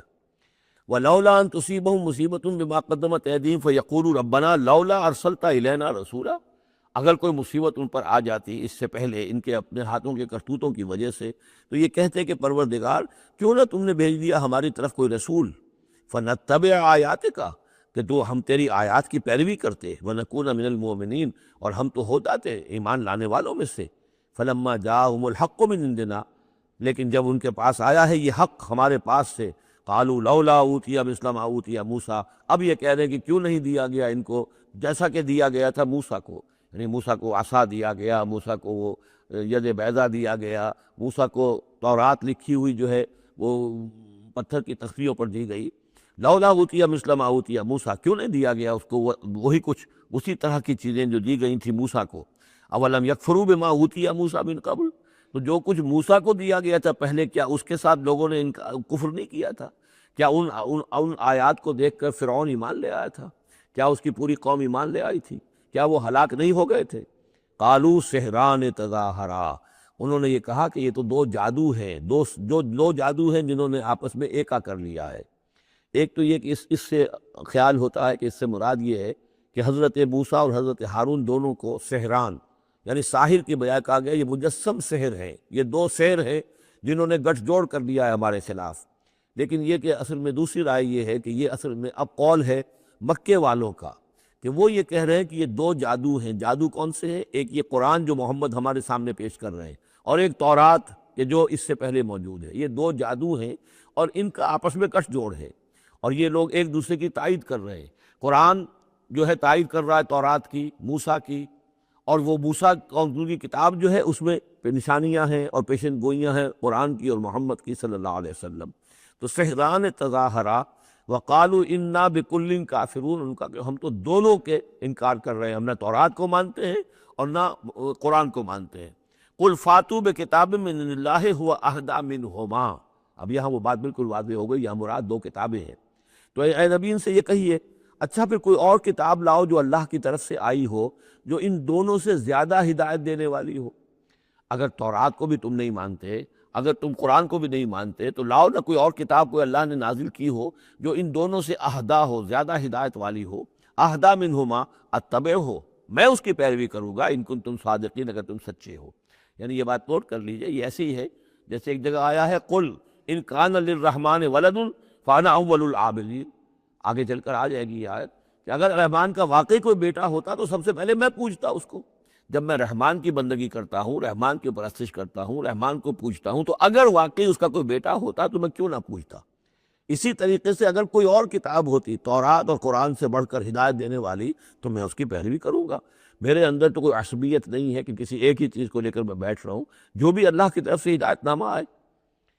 فَإِن لَمْ يَسْتَجِيبُوا لَكَ، تو اے نبی اگر یہ لوگ پھر آپ کی بات کو قبول نہ کریں، آپ کی اس دلیل کو تسلیم نہ کریں، فعلم، تو جان لیجئے انما یتبعون اہواءہم، کہ یہ لوگ صرف پیروی کر رہے ہیں اپنی خواہشات کی، ومن اضل ممن ابتغى ہواہ، اور اس شخص سے بڑھ کر گمراہ اور بھٹکا ہوا کون ہوگا جو اپنی خواہش نفس کی پیروی کر رہا ہو، بغیر ہدی من اللہ، بغیر اس کے کہ اس کے پاس اللہ کی طرف سے کوئی ہدایت نامہ ہو، اللہ کی طرف سے کوئی ہدایت اور رہنمائی ہو۔ ان اللہ لا یہدی القوم الظالمین، یقیناً اللہ تعالیٰ ایسے ظالم قوم کو ہدایت نہیں دیتا۔ وَلَقَدْ وَصَّلْنَا لَهُمُ الْقَوْلَ لَعَلَّهُمْ يَتَذَكَّرُونَ، اور ہم پے بپے بھیجتے رہے اپنے رسول، اور ان کے لیے ان کی دعوت آتی رہی تاکہ یہ نصیحت اخذ کریں۔ اور یہاں وصلنا سے مراد خاص طور پر سہران تظاہرہ بھی ہو سکتا ہے، کہ یہ ایک سلسلہ ہے، سلسلۃ الذہب ہے، اس کے اندر وصل ہے، یہ جڑے ہوئی ہیں، یہ تورات اور زبور اور انجیل اور قرآن، یہ تو اصل میں ایک ہی سنہری زنجیر کی کڑیاں ہیں۔ وَلَقَدْ وَصَّلْنَا لَهُمُ الْقَوْلَ، ہم نے اپنی اس بات کو، اپنی ہدایت کو، اپنی وحی کو اس طریقے سے جوڑا ہے ایک زنجیر کی شکل میں، تاکہ یہ لوگ اس سے نصیحت اخذ کریں۔ الذین آتیناہم الکتاب من قبلہ ہم بہ یؤمنون، اور جن لوگوں کو ہم نے اس سے پہلے، قرآن سے پہلے کتاب دی تھی، ان میں بھی وہ لوگ ہیں کہ جو اس پر ایمان رکھتے ہیں، جو دل سے مانتے ہیں کہ یہ اللہ کا کلام ہے۔ وَإِذَا يُتْلَىٰ عَلَيْهِمْ قَالُوا آمَنَّا بِهِ، اور جب انہیں یہ پڑھ کر سنایا جاتا ہے قرآن مجید، وہ کہتے ہیں ہم اس پر ایمان لائے۔ إِنَّهُ الْحَقُّ مِن رَّبِّنَا، یقیناً یہ ہمارے رب کی طرف سے حق ہے۔ إِنَّا كُنَّا مِن قَبْلِهِ مُسْلِمِينَ، ہم تو اس سے پہلے ہی اسلام لا چکے ہیں، یعنی ہم تو اس بات کو پہلے ہی تسلیم کر چکے ہیں۔ أُولَٰئِكَ يُؤْتَوْنَ أَجْرَهُم مَّرَّتَيْنِ، یہ وہ لوگ ہیں جنہیں ان کا اجر دیا جائے گا دوہرا، دو مرتبہ، یعنی یہ کہ وہ سابقہ امت میں سے تھے، وہ بنی اسرائیل میں سے تھے یا نصارہ میں سے تھے، انجیل کو مانتے تھے، تورات کو مانتے تھے، اب انہوں نے قرآن کو بھی تسلیم کر لیا، تو گویا کہ انہیں دوہرا اجر ملے گا۔ اولئک یؤتون اجرہم، ان کو دیا جائے گا ان کا اجر مرتین بما صبروا، ان کے صبر کے نتیجے میں، ان کے عوض ان کو دوہرا اجر ملے گا۔ وَيَدْرَؤُونَ بِالْحَسَنَةِ السَّيِّئَةَ، اور ان کا طریقہ یہ ہے کہ وہ دفع کرتے ہیں اچھائی کے ذریعے سے برائی کو، مما رزقناہم ينفقون، اور جو کچھ ہم نے انہیں دیا اس میں سے خرچ کرتے ہیں۔ وَإِذَا سَمِعُوا اللَّغْوَ أَعْرَضُوا عَنْهُ وَقَالُوا لَنَا أَعْمَالُنَا وَلَكُمْ أَعْمَالُكُمْ، اور جب انہوں نے سنی لغو باتیں تو انہوں نے کہا، انہوں نے اعراض کیا اور کہا ہمارے لیے ہمارے اعمال ہیں اور تمہارے لیے تمہارے اعمال ہیں۔ اس کے پس منظر میں ایک واقعہ ہے، یہ آپ کو معلوم ہے کہ جو پہلی ہجرت ہوئی تھی تو وہ ایبیسینیا کی طرف تھی، حبشہ کی طرف تھی، تو وہاں کچھ لوگ ایمان لے آئے تھے، اور کچھ عرصے کے بعد وہاں سے ایک وفد آیا ہے حضور صلی اللہ علیہ وسلم سے ملاقات کے لیے۔ ظاہر بات ہے جو ایمان لائے ہیں اب ان کے دل میں کتنی خواہش ہوگی کہ حضور سے ملنے کے لیے آئیں۔ وہ کون تھے؟ وہ نصارہ تھے، عیسائی تھے، جیسے نجاشی، حضرت نجاشی رحمۃ اللہ علیہ۔ ہم انہیں صحابی نہیں مان سکتے اس لیے کہ حضور سے ملاقات نہیں ہوئی، لیکن تابعی تو ماننا پڑے گا کہ حضور کے صحابہ کو انہوں نے دیکھا ہے۔ یہ جتنے بھی صحابہ گئے تھے مکے سے ہجرت کر کے، تو ان کو چونکہ دیکھا، لہٰذا تابعی ہیں، ہم ان کے لیے رضی اللہ عنہ نہیں کہتے بلکہ ہم رحمۃ اللہ علیہ کہتے، تابعین میں سے۔ ان کی نماز جنازہ حضور نے، غائبانہ نماز جنازہ صرف ایک ہے جو حضور نے پڑھائی ہے، اور وہ حضرت نجاشی کی ہے۔ بہرحال وہاں سے جو پھر ایک وفد آیا تھا حضور سے ملاقات کے لیے، جب یہ لوگ آئے مکے میں تو مکے والوں نے ان کو استہزاء بھی کیا، مذاق بھی ہوا، دیکھو ان پاگلوں کو، بے وقوفوں کو، ان کے پاس کتاب بھی تھی، یہ تو ان سے بہتر تھے، اب یہ محمد پہ ایمان لے آئے ہیں، یہاں پر آئے ہیں، استہزاء بھی کر رہے تھے، تمسخر بھی کر رہے تھے۔ تو اس پر انہوں نے کہا کہ دیکھیے ہمارا آپ سے کوئی سروکار نہیں، آپ کے لیے آپ کے اعمال، ہمارے لیے ہمارے اعمال، ہم پہلے بھی حق پر تھے، اور جب یہ نیا حق ہمارے سامنے آیا ہے دی قرآن، ہم اس پر بھی ایمان لے آئے ہیں۔ تو یہ ان کا معاملہ ہے۔ وَإِذَا سَمِعُوا اللَّغْوَ، یہ جب انہوں نے وہ لغو باتیں سنی جو کہ مکے کے لوگ جو ہیں ان کے ساتھ کر رہے تھے، أَعْرَضُوا عَنْهُ، تو انہوں نے اعراض کیا۔ اب ظاہر بات ہے کہ وہ آئے ہوئے تھے، مسافر تھے، وہاں پر خام خواہ جھگڑا کر لیں، اس میں بھی وہ بات مناسب نہیں تھی۔ وَقَالُوا لَنَا أَعْمَالُنَا، انہوں نے کہا دیکھیے آپ ہم سے کاہے کو جھگڑتے ہیں، ہمارے لیے ہمارے اعمال ہیں، وَلَكُمْ أَعْمَالُكُمْ، اور آپ کے لیے آپ کے اعمال ہیں۔ سلام علیکم لا نبتغی الجاہلین، آپ کو سلام ہم کرتے ہیں، اور ہم جاہلوں سے الجھنا نہیں چاہتے، ہم نہیں چاہتے کہ جاہلوں کے ساتھ ہم خام خواہ الجھیں۔ انک لا تہدی من احببت، اے نبی آپ ہدایت نہیں دے سکتے جس کو بھی آپ چاہیں، ولکن اللہ یہدی من یشاء، بلکہ یہ اللہ ہی کا اختیار مطلق ہے، وہ ہدایت دیتا ہے جس کو چاہتا ہے۔ وہو اعلم بالمہتدین، اور یقیناً وہ خوب جانتا ہے کون ہیں ہدایت پانے والے، کون ہیں ہدایت کے طالب، جن کے دلوں میں طلب ہے، اللہ جانتا ہے، انہی کو وہ ہدایت دے گا۔ لہٰذا یہ کہ یہ آپ کے اختیار میں نہیں ہے، اور یہ آیت خاص طور پر ابو طالب کے لیے، سن 10 کے اندر انتقال ہوا ہے ابو طالب کا، اور یہ کہ اس وقت تک کہ ایمان نہیں لائے، اگرچہ حضور صلی اللہ علیہ وسلم نے بارہا چاہا کہ چچا جان آپ ایمان لے آئیے، آپ میرے کان میں ہی کلمہ پڑھ دیجیے اشہد ان لا الہ الا اللہ و اشہد ان محمد رسول اللہ، تاکہ میں اللہ کی گواہی دے سکوں۔ لیکن یہ کہ بہرحال وہ دنیا سے محروم گئے۔ لیکن یہ کہ میں ادب کے ساتھ ان کا نام اس لیے لے رہا ہوں کہ حضور پر یقیناً ان کا احسان ہے، اور حضور پر احسان ہے تو ہم سب پر احسان ہے، لہذا اس اعتبار سے نام جو ہے ان کا میں ادب ہی سے لے رہا ہوں۔ وقالوا ان نتبع الہدی معک، اور وہ یہ کہتے ہیں کہ اے محمد صلی اللہ علیہ وسلم اگر ہم آپ کے ساتھ ہدایت کی پیروی کریں، یعنی جو ہدایت آپ پیش کر رہے ہیں اگر ہم اسے قبول کر لیں، ہم ایمان لے آئیں، نتخطف من ارضنا، تو ہم اپنی زمین سے اچک لیے جائیں گے۔ یہ لفظ یہاں نوٹ کر لیجئے، یہ ایک دو مرتبہ اور بھی آئے گا، اور یہ لفظ ہم پڑھ چکے ہیں سورہ انفال میں۔ وَاذْكُرُوا إِذْ أَنْتُمْ قَلِيلٌ مُسْتَضْعَفُونَ فِي الْأَرْضِ تَخَافُونَ أَنْ يَتَخَطَّفَكُمُ النَّاسُ، یاد کرو جب کہ تم کم تھے تعداد میں اور تمہیں زمین میں دبا لیا گیا تھا، اور تمہیں اندیشہ تھا کہ لوگ تمہیں اچک لے جائیں گے۔ تو یہ اچک لے جانا جو ہے یعنی کسی کو ختم کر دینا، کسی کے لیے بڑی تباہی کا سامان لے آنا۔ لوگ یہ کہتے تھے کہ اے محمد اگر ہم آپ پر ایمان لے آئیں گے تو یہ پورا عرب جو ہے یہ مشرک ہے، کافر ہے، تو ہمیں تو یہ سب کے سب ختم کر دیں گے، متخطف، ہم اچک لیے جائیں گے بن ارضنا، اپنی زمین سے۔ لہذا آپ کی بات صحیح ہے، دل میں بھی ہمارے لگتی ہے، بات بھی ٹھیک ہے، لیکن یہ کہ پورے عرب کی دشمنی کیسے بول لے رہے، یہ پورے قریش کی دشمنی ہم کیسے بول لے رہے، ہمارے اندر ان کے مقابلے کی جرت نہیں ہے۔ تو جیسا کہ میں نے عرض کیا کہ کچھ لوگ تو ہوتے ہیں کہ ہر کے بعد آباد، وہ حق کے یعنی ساتھ ان کی وفاداری کا یہ عالم ہوتا ہے کہ جو ہو سو ہو، وہ اس کے لیے تیار ہے، اپنی جانیں دینے کے لیے تیار ہے۔ لیکن سب لوگوں کا معاملہ یہ نہیں ہوتا، کچھ لوگ ہیں منتظر رہتے ہیں کہ ذرا کچھ لوگ آگے چلیں، کچھ نشانات راہ بن جائیں تو پھر ہم بھی چلیں گے۔ السابقون الاولون من المہاجرین والانصار والذین اتبعوہم باحسان، وہ ذرا پیچھے پیچھے آتے ہیں، وہ دوسرے درجے کے لوگ ہو گئے۔ کچھ اور لوگ ہوتے ہیں کہ جن میں اتنی بھی ہمت نہیں ہوتی، ان کا یہ قول آ رہا ہے وقالوا ان نتبع الہدی معک، اور وہ کہتے ہیں کہ اے محمد اگر ہم آپ کی ہدایت کی پیروی کریں یا آپ کے ساتھ اس ہدایت کی پیروی کریں، نتخطف من ارضنا، ہم اچک لیے جائیں گے اپنی زمین سے، بے دخل کر دیے جائیں گے، نکال باہر کیے جائیں گے۔ اولم نمکن لہم حرما آمنا، اب اللہ تعالیٰ جواب دے رہے ہیں کیا ہم نے ان کو اس حرم کے اندر متمکن نہیں کیا ہے؟ اس حرم کو عمل کی جگہ کس نے بنایا ہے؟ ہم نے بنایا ہے۔ یجبا الیہ ثمرات کل شیء، اس حرم کی طرف، اس کعبے کی طرف، اس مکے کی طرف ہر چیز کے ثمرات کھنچے چلے آ رہے ہیں۔ یعنی حج کے لیے لوگ آتے ہیں تو پوری آج بھی آپ دیکھیے اس کا نقشہ، پوری دنیا کا پھل آپ کو مکے میں مل جائے گا، اس لیے کہ ہر گوشے سے بہترین جو ہے چیزیں آپ کو وہاں ملیں گی، اور یہ ہمیشہ سے تھا، اس لیے کہ حاجی لوگ آتے تھے، جہاں جہاں سے آتے تھے وہ وہاں کی چیزیں لے کر آتے تھے۔ تو ہم نے اس حرم کی سرزمین کو تمہارے لیے امن کی جگہ بنایا، تمہیں یہاں پر ہم نے جگہ دی، تمہیں ہم نے یہاں پر تمکن عطا کیا، اس کی طرف تمام چیزوں کے ثمرات اور پھل اور میوے جو ہیں وہ کھنچے چلے آ رہے ہیں۔ رزقا من لدنا، یہ خاص رزق ہے ہماری طرف سے، اس لیے کہ ہمارے بندے ابراہیم نے اس کی دعا کی تھی کہ پروردگار میں نے اپنی نسل کو یہاں آباد کیا ہے، ربنا انی اسکنت من ذریتی بواد غیر ذی زرع عند بیتک المحرم ربنا لیقیموا الصلاۃ فاجعل افئدۃ الناس تہوی الیہم وارزقہم من الثمرات۔ اب ان کو جو ہے میووں کی شکل میں رزق پہنچا تو ہم پہنچا رہے ہیں، ولکن اکثرہم لا یعلمون، لیکن ان کی اکثریت علم نہیں رکھتی۔ وکم اہلکنا من قریۃ بطرت معیشتہا، اور کتنی ہی بستیوں کو ہم نے ہلاک کیا ہے، کتنے ہی شہروں کو کہ جس کی معیشت جو ہے وہ بڑی اتراتی تھی اپنی معیشت پر، ہماری تجارت، ہمارا یہاں کا معاملہ، ہمارا یہاں کا معاشی نظام بڑا مستحکم ہے، ان کو اندر بڑی اس کے اندر جو ہے گھمنڈ پیدا ہو گیا تھا، لیکن یہ کہ پھر وہ بستیاں ہلاک ہو کر رہ گئی۔ فَتِلْكَ مَسَاكِنُهُمْ لَمْ تُسْكَنْ مِنْ بَعْدِهِمْ إِلَّا قَلِيلًا، تو دیکھ لو اب ان کے مسکن، ان کے کھنڈرات موجود ہیں کہ ان کے بعد اس میں رہنے والے نہیں ہوئے ان میں رہنے والے اس کے بعد مگر بہت تھوڑے سے۔ وَكُنَّا نَحْنُ الْوَارِثِينَ، اور ہم ہی ہوئے وارث، پوری زمین کے وارث تو ہم ہی ہیں۔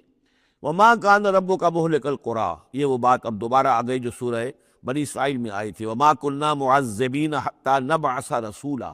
ہم اس عذاب نہیں بھیجتے رہے ہیں جب تک کہ رسول کی بعثت نہ کر دے، رسول آئے حق کا حق ہونا واضح کر دے، حق کو مبرہن کر دے، حجت قائم کر دے، پھر عذاب آتا تھا، اگر اس کے باوجود وہ قوم اپنے کفر پر اڑی رہتی تھی۔ وَمَا كَانَ رَبُّكَ مُهْلِكَ الْقُرَىٰ، اور نہیں ہے آپ کا پروردگار ایسا کہ وہ بستیوں کو غارت کر دے، برباد کر دے، حتیٰ یبعث فی امہا رسولا، یہاں اب اس لفظ کا اضافہ ہو گیا جب تک کہ ان بستیوں کی مرکزی بستی میں کسی رسول کو نہ بھیج دے۔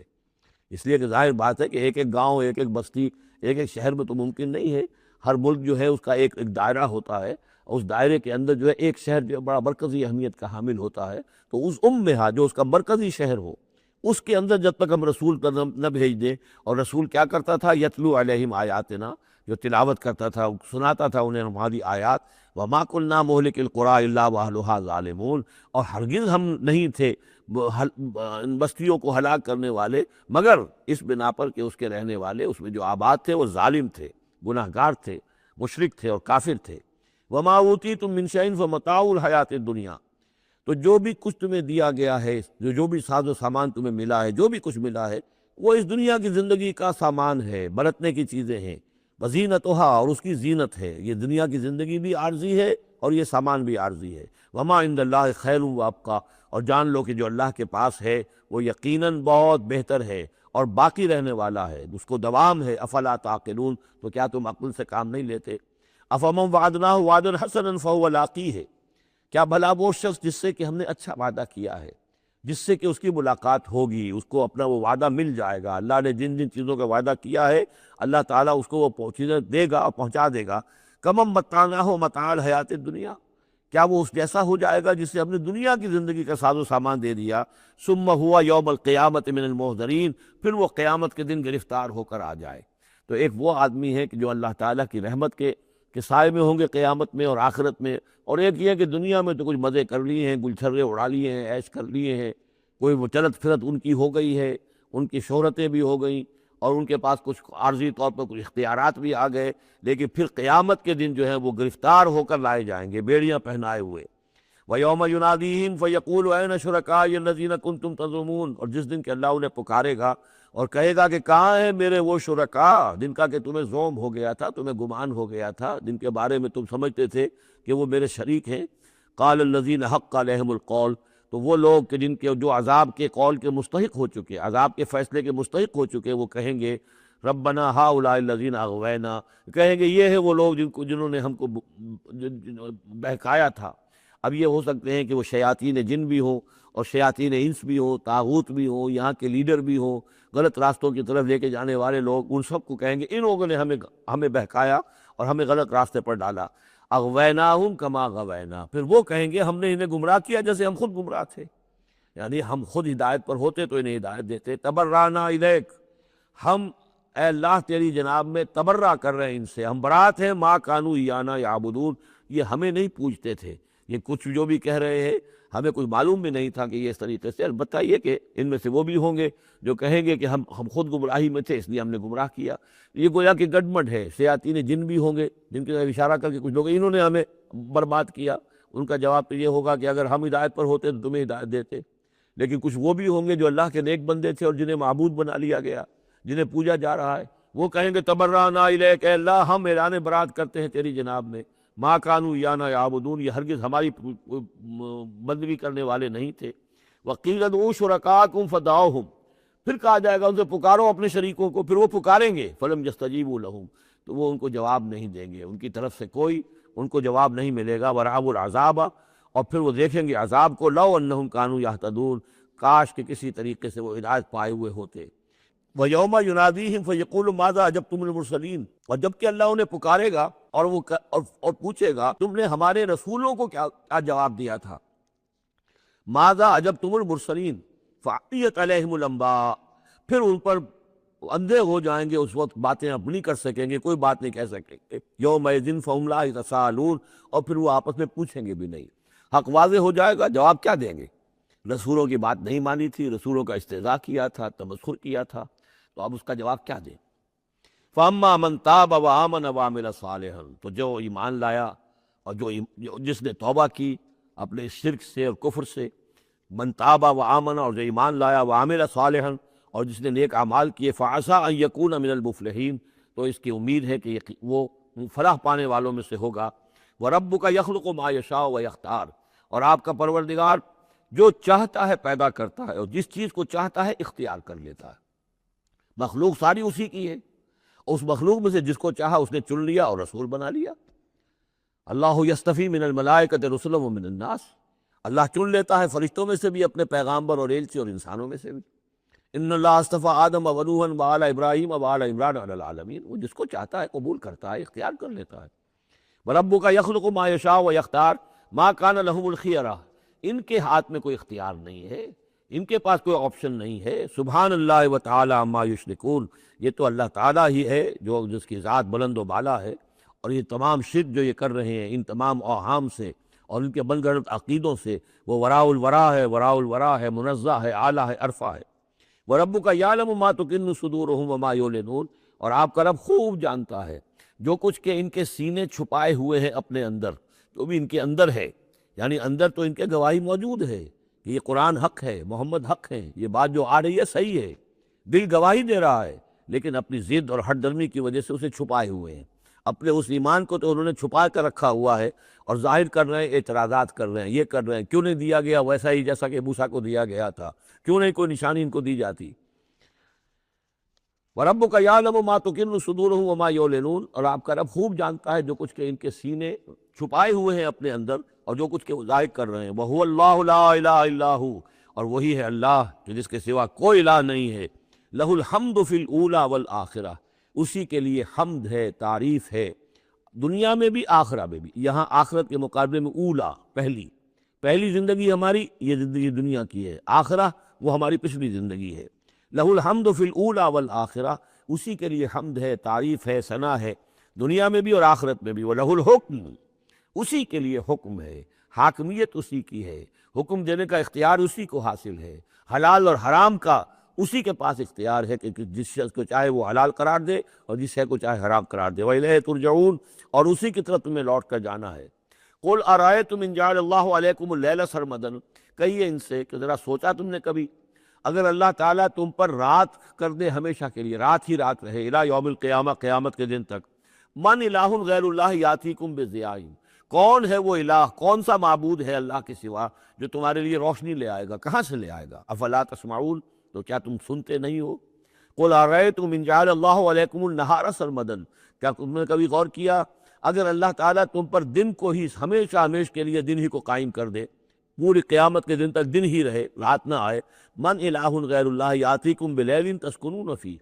کون سا وہ الہ ہے اللہ کے سوا کہ جو تمہارے لیے رات لے آئے گا جس میں کہ تم سکون حاصل کر سکو؟ یہ دن جو ہے اگر مسلسل ہو تو واقعہ ہے کہ زندہ رہنا ممکن نہ رہے۔ افلا تبصرون، تو کیا تم دیکھتے نہیں ہو؟ وَمِن رحمتہ جعل لکم اللیل والنہار، یہ اس کی رحمت میں سے ہے، اس کے رحمت کے آثار میں سے ہے، اس کی رحمت کے مظاہر میں سے ہے کہ اس نے تمہارے لیے رات اور دن کو بنا دیا ہے، لتسکنوا فیہ، تاکہ رات میں تو تم سکون حاصل کرو، وَلِتَبْتَغُوا مِن فَضْلِهِ، اور دن میں تم اس کا فضل تلاش کرو، وَلَعَلَّكُمْ تَشْكُرُونَ، اور تاکہ تم شکر کرو۔ وَيَوْمَ يُنَادِيهِمْ فَيَقُولُ أَيْنَ شُرَكَائِيَ الَّذِينَ كُنتُمْ تَزْعُمُونَ، اور پھر دوبارہ کہا جس دن کہ وہ انہیں پکارے گا اور کہے گا کہ کہاں ہیں میرے وہ شریک جن کو کہ تم سمجھتے تھے کہ یہ میرے شریک ہیں۔ وَنَزَعْنَا مِن كُلِّ أُمَّةٍ شَهِيدًا، اور ہم ہر امت میں سے ایک گواہ کو نکال کر کھڑا کریں گے۔ وہی مضمون جو کئی دفعہ آ چکا ہے، سورہ نحل میں آیا 2 دفعہ، سورہ نساء میں سب سے زیادہ شاندار الفاظ میں فَكَيْفَ إِذَا جِئْنَا مِن كُلِّ أُمَّةٍ بِشَهِيدٍ وَجِئْنَا بِكَ عَلَىٰ هَٰؤُلَاءِ شَهِيدًا، ہر امت میں جو بھی رسول آیا تھا اس کو پہلے کھڑا کریں گے نکال کر، کیونکہ وہ پروزیکیوشن وٹنس ہوگا، وہ ہوگا جو پروزیکیوٹ کرے گا اللہ کی عدالت میں، پہلے یہ وہ ٹیسٹیفائی کرے گا، اللہ تیری ہدایت جو آئی تھی میں نے پہنچا دی تھی۔ فَنَزَعْنَا مِن كُلِّ أُمَّةٍ شَهِيدًا فَقُلْنَا هَاتُوا بُرْهَانَكُمْ فَعَلِمُوا أَنَّ الْحَقَّ لِلَّهِ وَضَلَّ عَنْهُم مَّا كَانُوا يَفْتَرُونَ، اس وقت کہا جائے گا اب لاؤ تمہاری دلیل کیا ہے، تمہارا عذر کیا ہے، تمہارا کیس کیا ہے؟ رسول نے تو بتایا کہ انہوں نے پہنچا دیا تھا، پھر اب تم بتاؤ تمہارا ماجرا کیا ہے، وَمَا خَطْبُكُمْ، اب تمہارا معاملہ کیا ہے؟ فَعَلِمُوا أَنَّ الْحَقَّ لِلَّهِ، وہ جان لیں گے کہ حق تو اب اللہ ہی کی طرف ہے، یعنی فیصلہ جو ہے اللہ ہی کے ہاتھ میں ہے اور وہی حق ہے۔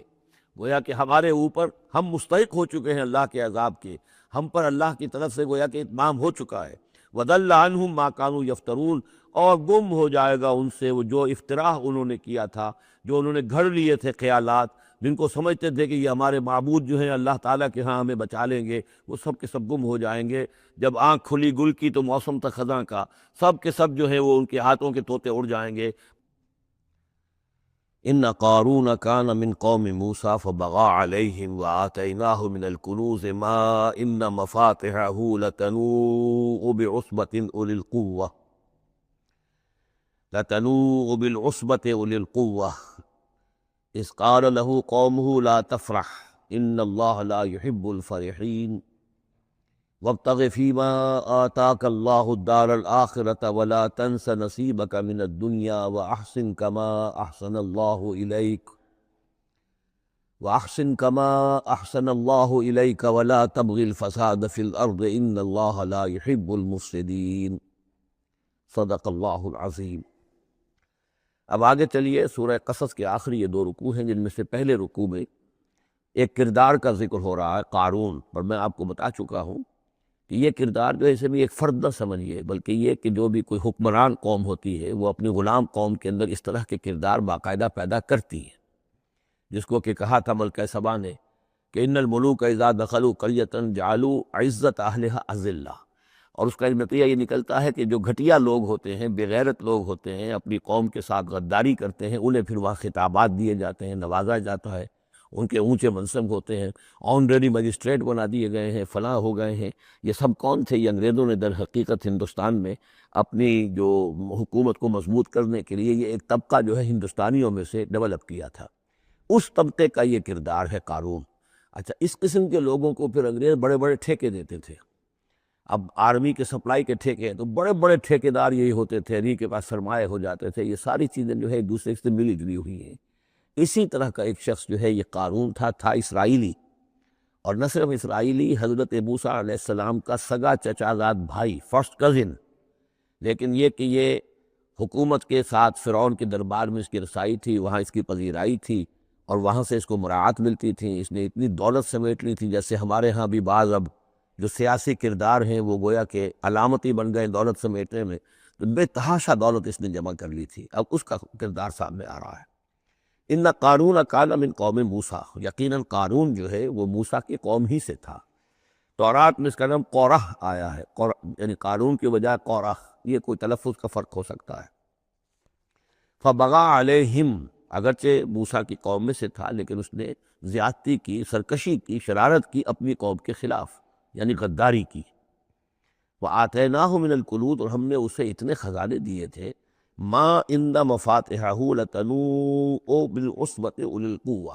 کہ اس کی کنجیاں اٹھانے کے ضمن میں بڑے طاقتور جوانوں کی ایک جماعت بھی تھک جاتی تھی۔ یہ ذرا بات سمجھ آج نہیں آئے گی کہ آخر اتنی وہ کنجیاں کتنی ہوتی ہوں گی، تو اصل میں یہ کنجیاں جو تالے ہیں ہمارے جس طرح کے، یہ تو اب ایجاد ہوئی ہے۔ پچھلے زمانے میں کیا ہوتا تھا کہ کوئی بڑا سٹور ہے تو اس کے آگے بڑا ایک پھاٹک لگا ہوا ہے، اور اس پھاٹک کے ساتھ جو دروازے کو بند کرنے کے لیے بڑی لمبی لکڑیاں لگائی جاتی تھی، تو اس طریقے سے وہ جو اڑنگے لگائے جاتے تھے اسی سے وہ پھر دروازے جو ہے بند ہوتے تھے۔ تو اس طرح کی کوئی شے ہوگی، ورنہ جس طرح کے تالے اب ہمارے ہاں ہوتے ہیں اس طرح کے تالے تو اتنے نہیں ہو سکتے کسی بھی معاملے کے، لیکن یہ کہ اس کو اگر ذہن میں رکھیں تو بہرحال اس سے جو مراد ہے وہ یہ کہ دولت بے انتہا اس کے پاس جمع تھی۔ اذ قال له قومه، جبکہ اس سے کہا اس کی قوم نے، لوگوں نے کہا، کوئی بھلے لوگ بھی ہوں گے، جیسے ہم مکالمہ سورہ کہف میں پڑھ آئے ہیں، دو آدمیوں کا مکالمہ تھا، ایک وہ درویش تھا اور وہ عارف باللہ تھا، اللہ پر ایمان رکھنے والا تھا، اور ایک وہ تھا کہ جو دولت میں مست ہو گیا تھا، مال مست تھا۔ تو وہاں کچھ لوگوں نے جو اچھے لوگ ہوں گے ان سے کہا، اس سے قارون سے، لا تفرح ان اللہ لا يحب الفرحین۔ یہ ذرا یہاں پر چار چیزیں، پانچ چیزیں جو آ رہی ہیں گنتے جائیے کہ ایسے لوگ جن کے پاس بہت سی دولت جمع ہو گئی ہو، ان کو ان چار پانچ چیزوں کو پیش نظر رکھنا چاہیے۔ سب سے پہلے یہ کہ لا تفرح ان اللہ لا يحب الفرح، اس پر اتراؤ نہیں، اتراؤ مت، اللہ تعالیٰ کو اترانے والے پسند نہیں۔ نمبر دو، وابتغ فیما آتاک اللہ الدار الآخرہ، جو کچھ اللہ نے تمہیں دولت دی ہے تو اس سے دار الآخرہ حاصل کرنے کی کوشش کرو، اللہ کے لیے خرچ کرو تاکہ آخرت میں تمہیں اس کا اجر و ثواب ملے، تو تم گویا کہ آخرت کو خریدو گے اپنی اس دولت کے عوض۔ ان اللہ اشتری من المؤمنین انفسهم واموالهم بان لهم الجنہ۔ نمبر تین، ولا تنس نصیبک من الدنیا، معلوم ہوتا کہ بخیل بھی بہت تھا، کہ وہ اپنے اوپر بھی کچھ خرچ نہیں کرتا تھا، جمع کرنے ہی کے اس کو فکر دامنگیر رہتی تھی۔ اور مت بھولو خود اپنا حصہ بھی دنیا میں سے، جیسے کہ ہم نے سورہ آراف میں پڑھا تھا کہ کل من حرم زینت اللہ التی اخرج لعبادہ والطیبات من الرزق، اگر اللہ نے کسی کو کچھ دیا ہے تو پھر وہ اچھا کھائے اچھا پہنے، اس میں کس نے حرام کیا ہے؟ وہ رہبانیت کا انداز تو نہیں ہے۔ اور یہ بھی ہم پڑھ چکے ہیں سورہ الفرقان میں کہ وہ اللہ کے جو نیک بندے ہیں عباد الرحمن، ان کے اوصاف میں سے ہے والذین اذا انفقوا لم یسرفوا ولم یقتروا، وہ لوگ کہ جو خرچ کرتے ہیں تو نہ تو اسراف کرتے ہیں لیکن اس کے ساتھ ہی بخل سے بھی کام نہیں لیتے۔ تو یہ بخیلی مت کرو، اور اس جو دولت تمہیں اللہ نے دی ہے اس سے کم اپنی ذات پر بھی خرچ کرو، اچھا کھاؤ اچھا پہنو۔ چوتھی چیز وَأَحْسِنْ كَمَا أَحْسَنَ اللَّهُ إِلَيْكَ، اور لوگوں پر احسان کرو، لوگوں کے ساتھ بھلائی کرو جیسے اللہ نے تمہارے ساتھ بھلائی کی ہے۔ اللہ نے تمہیں دولت دی ہے تو جو بھی تمہاری قوم کے یا اور دوسرے لوگ بھی ہوں، اس میں تو کوئی علیحدہ تخصیص نہیں ہے، غریبوں کا، محتاجوں کا، مسکینوں کا، ان کا جو حق ہے وفی اموالہم حق معلوم للسائل والمحروم، تو اس میں سے یہ ہے کہ اللہ نے تم پر احسان کیا ہے، یہ دولت دی ہے تو تم لوگوں کے ساتھ احسان کرو۔ اور پانچویں بات ولا تبغی الفساد فی الارض، زمین میں فساد مت مچاؤ۔ اب یہ کیا مراد ہے؟ فساد کون سا مچا رہا تھا؟ وہ نبی تھے اس وقت کے حضرت موسیٰ علیہ السلام۔ حضرت موسیٰ علیہ السلام اپنے کار نبوت و فرائض رسالت کی ادائیگی میں پوری طریقے سے لگے ہوئے ہیں، اور کچھ لوگ ان کے ساتھ دے رہے ہیں، ان کا ہاتھ بٹا رہے ہیں۔ اب کچھ لوگ اس کام میں جب اڑنگا ڈالیں گے تو گویا کہ یہ فساد فی الارض ہے۔ اللہ تعالیٰ جو خیر چاہتا ہے موسیٰ کے ذریعے سے وجود میں آئے، اب اگر آپ موسیٰ کی مخالفت کریں گے، اس کی اسکیموں کو ناکام کرنے کی کوشش کریں گے، یہ وہی بات ہے جو منافقین کے بارے میں سورہ بقرہ کے دوسرے رکوع میں آ چکی ہے۔ وَإِذَا قِيلَ لَهُمْ لَا تُفْسِدُوا فِي الْأَرْضِ قَالُوا إِنَّمَا نَحْنُ مُصْلِحُونَ أَلَا إِنَّهُمْ هُمُ الْمُفْسِدُونَ وَلَٰكِن لَا يَشْعُرُونَ، جب ان سے کہا جاتا ہے کہ تم زمین میں فساد یہی تھا کہ ایک جماعت ہے، ایک تحریک ہے، اس کا ایک نظم ہے، اس نظم کے خلاف تم ریشہ دوانیاں کر رہے ہو، اور اگر اس کی اسکیموں کو فیل کرنے کی کوشش کر رہے ہو تو گویا کہ جو اصلاحی عمل ہے، جو انقلاب برپا کرنے کے لیے جد و جہد ہو رہی ہے، اس کو نقصان پہنچا رہے ہو۔ ان اللہ لا يحب المفسدین، اللہ کو ایسے مفسد پسند نہیں ہے۔ تو یہ پانچ چیزیں گن لیجئے۔ نمبر ایک لا تفرح ان اللہ لا يحب الفرحین۔ نمبر دو وابتغ فیما آتاک اللہ الدار الآخرہ، جو کچھ اللہ نے دیا ہے اس سے آخرت کا گھر حاصل کرنے کی کوشش کرو، یعنی انفاق فی سبیل اللہ، اللہ کی راہ میں صرف کرنا۔ نمبر تین ولا تنس نصیبک من الدنیا، خود دنیا سے بھی تم بھی اپنا حصہ حاصل کرو، اچھا کھاؤ اچھا پہنو۔ وَأَحْسِن كَمَا أَحْسَنَ اللَّهُ إِلَيْكَ، اور خلق خدا پر بھی احسان کرو جیسے کہ اللہ نے تم پر احسان کیا ہے۔ اور نمبر پانچ وَلَا تَبْغِ الْفَسَادَ فِي الْأَرْضِ، دین کے لیے، اللہ کی توحید کے لیے، اللہ کے دین کے لیے جو جد و جہد ہو رہی ہے اس کو تقویت پہنچاؤ، نہ یہ کہ اس کے اندر تم کو خلل پیدا کرنے کی کوشش کر رہے ہو۔ اعلیٰ انما اوتیتہ علی علم عندی، اس نے کہا کہ یہ دولت جو ہے تم سمجھتے ہو مجھے اللہ نے دی ہے، یہ تو مجھے دی گئی ہے میرے علم کی بنیاد پر، میرے اندر علم ہے، فہم ہے، سمجھ ہے، میری پلاننگ ہے، اس کے نتیجے میں نے دولت کمائی ہے۔ یہ تو یہ ہے در حقیقت ایک مادہ پرست انسان کا، جو ایک زر پرست اور مادہ پرست انسان جو ہے وہ سمجھتا ہے میری صلاحیت، میں نے بر وقت اندازہ کر لیا تھا کہ اب مارکیٹ میں اس چیز کی ڈیمانڈ پیدا ہوگی اور میں نے اس کے لیے بندوبست کیا، تو اب مجھے بارے نیارے ہو گئے ہیں، تو یہ میری ذہانت ہے، میں نے اندازہ کر لیا کہ اب یہ جو ہے اتار چڑھاؤ جو ہے بازار میں آنے والا ہے، اسی کے حساب سے میں نے کچھ خرید و فروخت کی ہے تو مجھے دولت مل گئی ہے۔ تو اوتیتہ علی علم عندی، میرے پاس علم ہے، اس کی بدولت مجھے یہ سب کچھ دیا گیا ہے، مجھے یہ ملا ہے، میں نے کمایا ہے۔ اولم یعلم، کیا وہ جانتا نہیں کہ ان اللہ قد اہلک من قبلہ من القرون، کہ اللہ تعالیٰ نے اس سے پہلے بہت سی قوموں کو ہلاک کیا، من ہوا اشد منہ قوۃ، جو اس سے کہیں بڑھ کر تھی طاقت میں بھی، وہ اکثر و جمعا، اور جن کے پاس مال و اسباب دنیاوی اور دولت کے انبار بھی اس سے زیادہ جمع تھے۔ ولا یسأل عن ذنوبہم المجرمون، اور اللہ تعالیٰ کو اس کی ضرورت پیش نہیں آئے گی کہ مجرموں سے ان کے جرم پوچھے، یعنی اللہ تعالیٰ کے پاس تو پورا حساب کتاب موجود ہے، اعمال نامے موجود ہیں، اسے کسی سے پوچھنے کی ضرورت نہیں ہوگی کہ تم کیا جرائم کر کے آئے ہو۔ تو یہ تو گویا کہ از خود اللہ کے علم میں ہے، اور اظہر من الشمس ہوگا، یہی بات سورہ رحمان میں آئے گی فَيَوْمَئِذٍ لَا يُسْأَلُ عَنْ ذَنبِهِ إِنسٌ وَلَا جان، کسی بھی انسان سے اور کسی بھی جن سے پوچھنے کی ضرورت نہیں ہوگی، بلکہ یہ کہ در حقیقت ان کے تو ماتھے پر لکھا ہوا ہوگا یعرف المجرمون بسیماہم فیؤخذ بالنواصی والاقدام، مجرم تو اپنے پیشانیوں سے پہچان لیے جائیں گے، اور یہ کہ پھر ان کو سر کے بالوں سے اور ادھر سے قدموں سے دو طرف سے پکڑ کر، ادھر سے سر کے بال اور ادھر سے پاؤں پکڑ کر اور ٹاس کر دیا جائے گا جہنم کے اندر۔ تو قال انما اوتیتہ علی علم عندی اولم یعلم ان اللہ قد اہلک من قبلہ من القرون من هو اشد منہ قوۃ واکثر جمعا ولا یسأل عن ذنوبہم المجرمون فخرج علی قومہ فی زینتہ۔ اب ایک دن ایسا ہوا کہ وہ نکلا اپنے پورے ٹھاٹ باٹ کا اظہار کرتے ہوئے، خدم و حشم کو لیے ہوئے، بیش قیمت کپڑے اور خلعتیں پہنی ہوئی، اور سواری کے اوپر اپنی دولت کا بھی مظاہرہ کرتے ہوئے۔ قال الذین یریدون الحیات الدنیا، تو اب جو اس معاشرے میں وہ لوگ تھے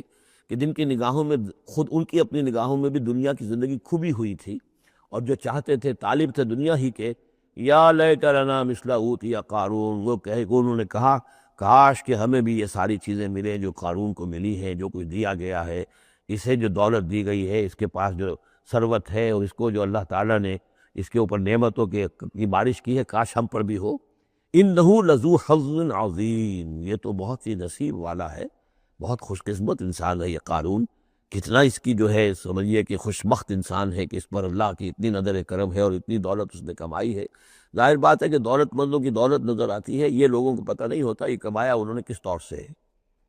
وقال الذین اوتوا العلم، اور کہا ان لوگوں نے کہ جنہیں علم دیا گیا تھا، جو صاحب علم و فہم تھے، جنہیں معلوم تھا اصل حقیقت،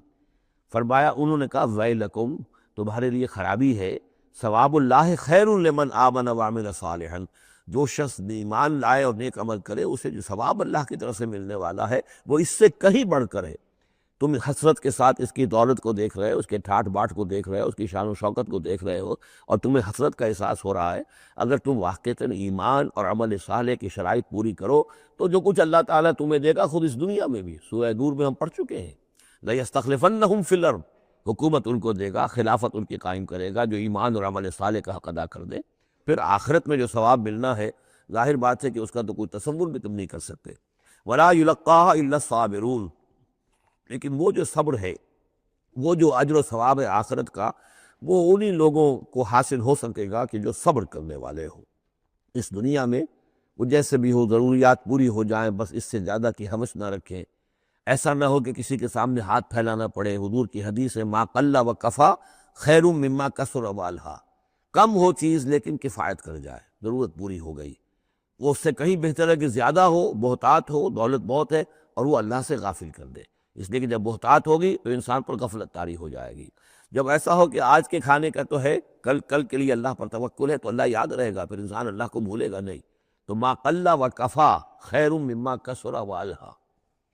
ولا یلقاها الا الصابرون فخسفنا به وبداره الارض، تو ہم نے اسے یعنی قارون کو اور اس کے محل کو ہم نے دھسا دیا زمین میں، اللہ تعالیٰ کی طرف سے عذاب خسف کا آیا اس پر۔ فما کان له من فئۃ ینصرونہ، تو اس کے نہ تو کوئی ایسا لاؤ لشکر رہا کہ جو اس کی مدد کرتا من دون اللہ، اللہ کے مقابلے میں، وما کان من المنتصرین، نہ خود وہ اس قابل تھا کہ کوئی انتقام لے سکتا اللہ سے، معاذ اللہ۔ وَأَصْبَحَ الَّذِينَ تَمَنَّوْا مَكَانَهُ، اب وہ لوگ کہ جو تمنا جنہوں نے کی تھی بالامس، جو گزشتہ شام، اب جس رات کو وہ خسف ہوا ہے، اگلے روز جو دھوم مچی کہ وہ تو قارون کا محل جو زمین میں دھس گیا، اس کے سارے خزانے بھی گئے، وہ خود بھی گیا زمین کے اندر، تو اب جو وہاں پر شور ہوا ہوگا تو وہی لوگ جو پچھلی شام کو تو یہ کہہ رہے تھے کاش ہمیں بھی وہی کچھ ملے جو کچھ قارون کو دیا گیا ہے، یہ تو بڑا خوش قسمت انسان ہے۔ وَأَصْبَحَ الَّذِينَ تَمَنَّوْا مَكَانَهُ، جنہوں نے یہ چاہا تھا کہ وہی مقام و مرتبہ اور وہی چیزیں انہیں بھی مل جائیں، بالامس سے پچھلی دن، یقولون، وہ یہ کہنے لگے یہ بھائی کأن اللہ یبسط الرزق لمن یشاء من عبادہ ویقدر، کہ بھئی یہ تو اللہ تعالیٰ کی طرف سے ہے کہ وہ جس کے لیے چاہتا ہے رزق شادہ کر دیتا ہے اپنے بندوں میں سے، اور جس کے لیے چاہتا ہے تنگ کر دیتا ہے یا ناپ تول کر دینا شروع کر دیتا ہے۔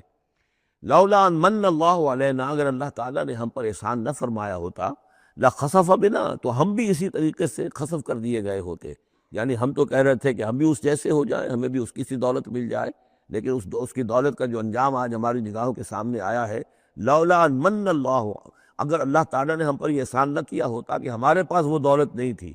لخسف بنا، تو ہم کو بھی اسی طریقے سے زمین میں دھسا دیا گیا ہوتا۔ وَكَأَنَّهُ لَا يُفْلِحُ الْكَافِرُونَ، خرابی، لیکن یہ جان لو کہ کافر لوگ فلاح نہیں پائیں گے، بڑی خرابی ہے، بڑی ہلاکت ہے، اور کافر لوگ جو ہے وہ فلاح نہیں پائیں گے۔ تو یہ کردار ہے قارون کا۔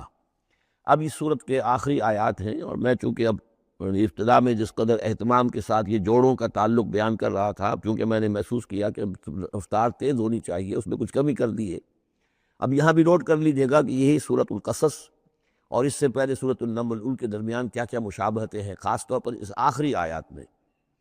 فرمایا تلک الدار الآخرۃ نجعلھا للذین لا یریدون علوا فی الارض ولا فسادا،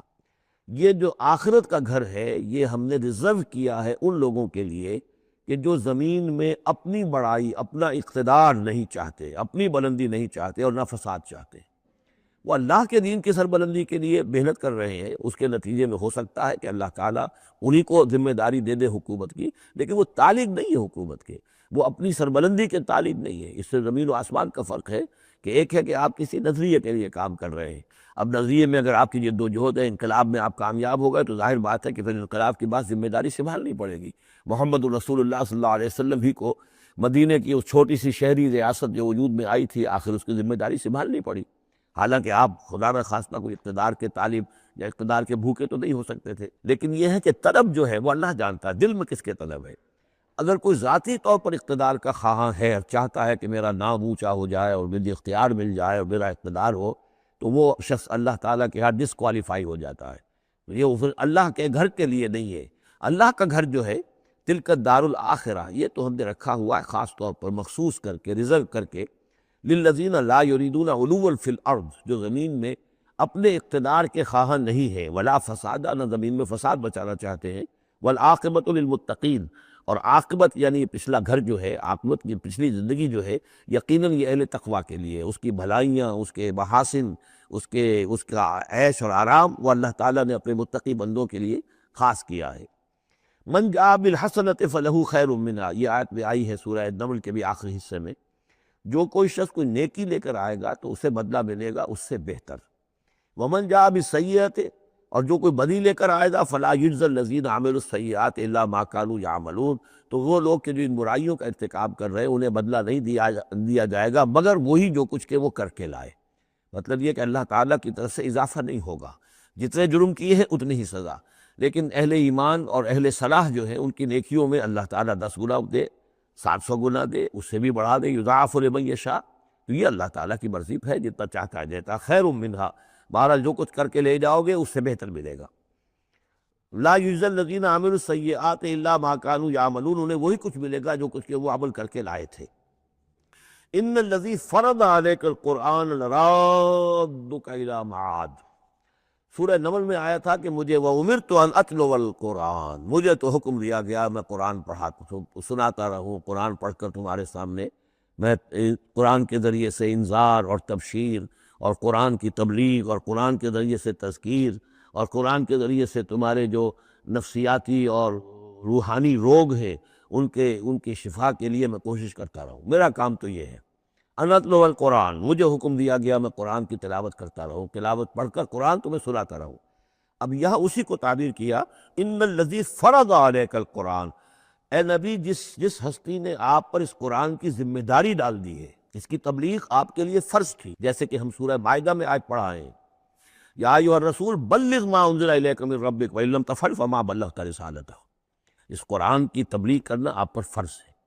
اور جیسا کہ میں آپ کو بتا چکا ہوں، پھر آپ نے امت کے حوالے کر دی کہ اب امت کے فرض ہیں، فَلْيُبَلِّغِ الشَّاهِدُ الْغَائِبَ، فَلْيُبَلِّغ یہ فعل امر ہے، اب لازم ہے کہ وہ پہنچائیں جو یہاں ہے ان کو، جو یہاں نہیں ہے۔ اس طریقے سے یوں سمجھیے کہ ایک سلسلہ جو ہے وہ شروع کر دیا گیا، لیکن یہاں فرمایا جا رہا ہے، اے نبی ان الذی فرض علیک القرآن، جس ہستی نے آپ پر یہ قرآن فرض کیا ہے، جس ہستی نے آپ پر قرآن کی ذمہ داری عائد کی ہے، یہی ذمہ داری اصل میں پھر جو ہم میں سے ہر ایک پر آتی ہے وہی ہے جو میرے کتابچے میں نے وضاحت کے ساتھ بیان کی ہے، جو 5 ذمہ داریاں ہیں۔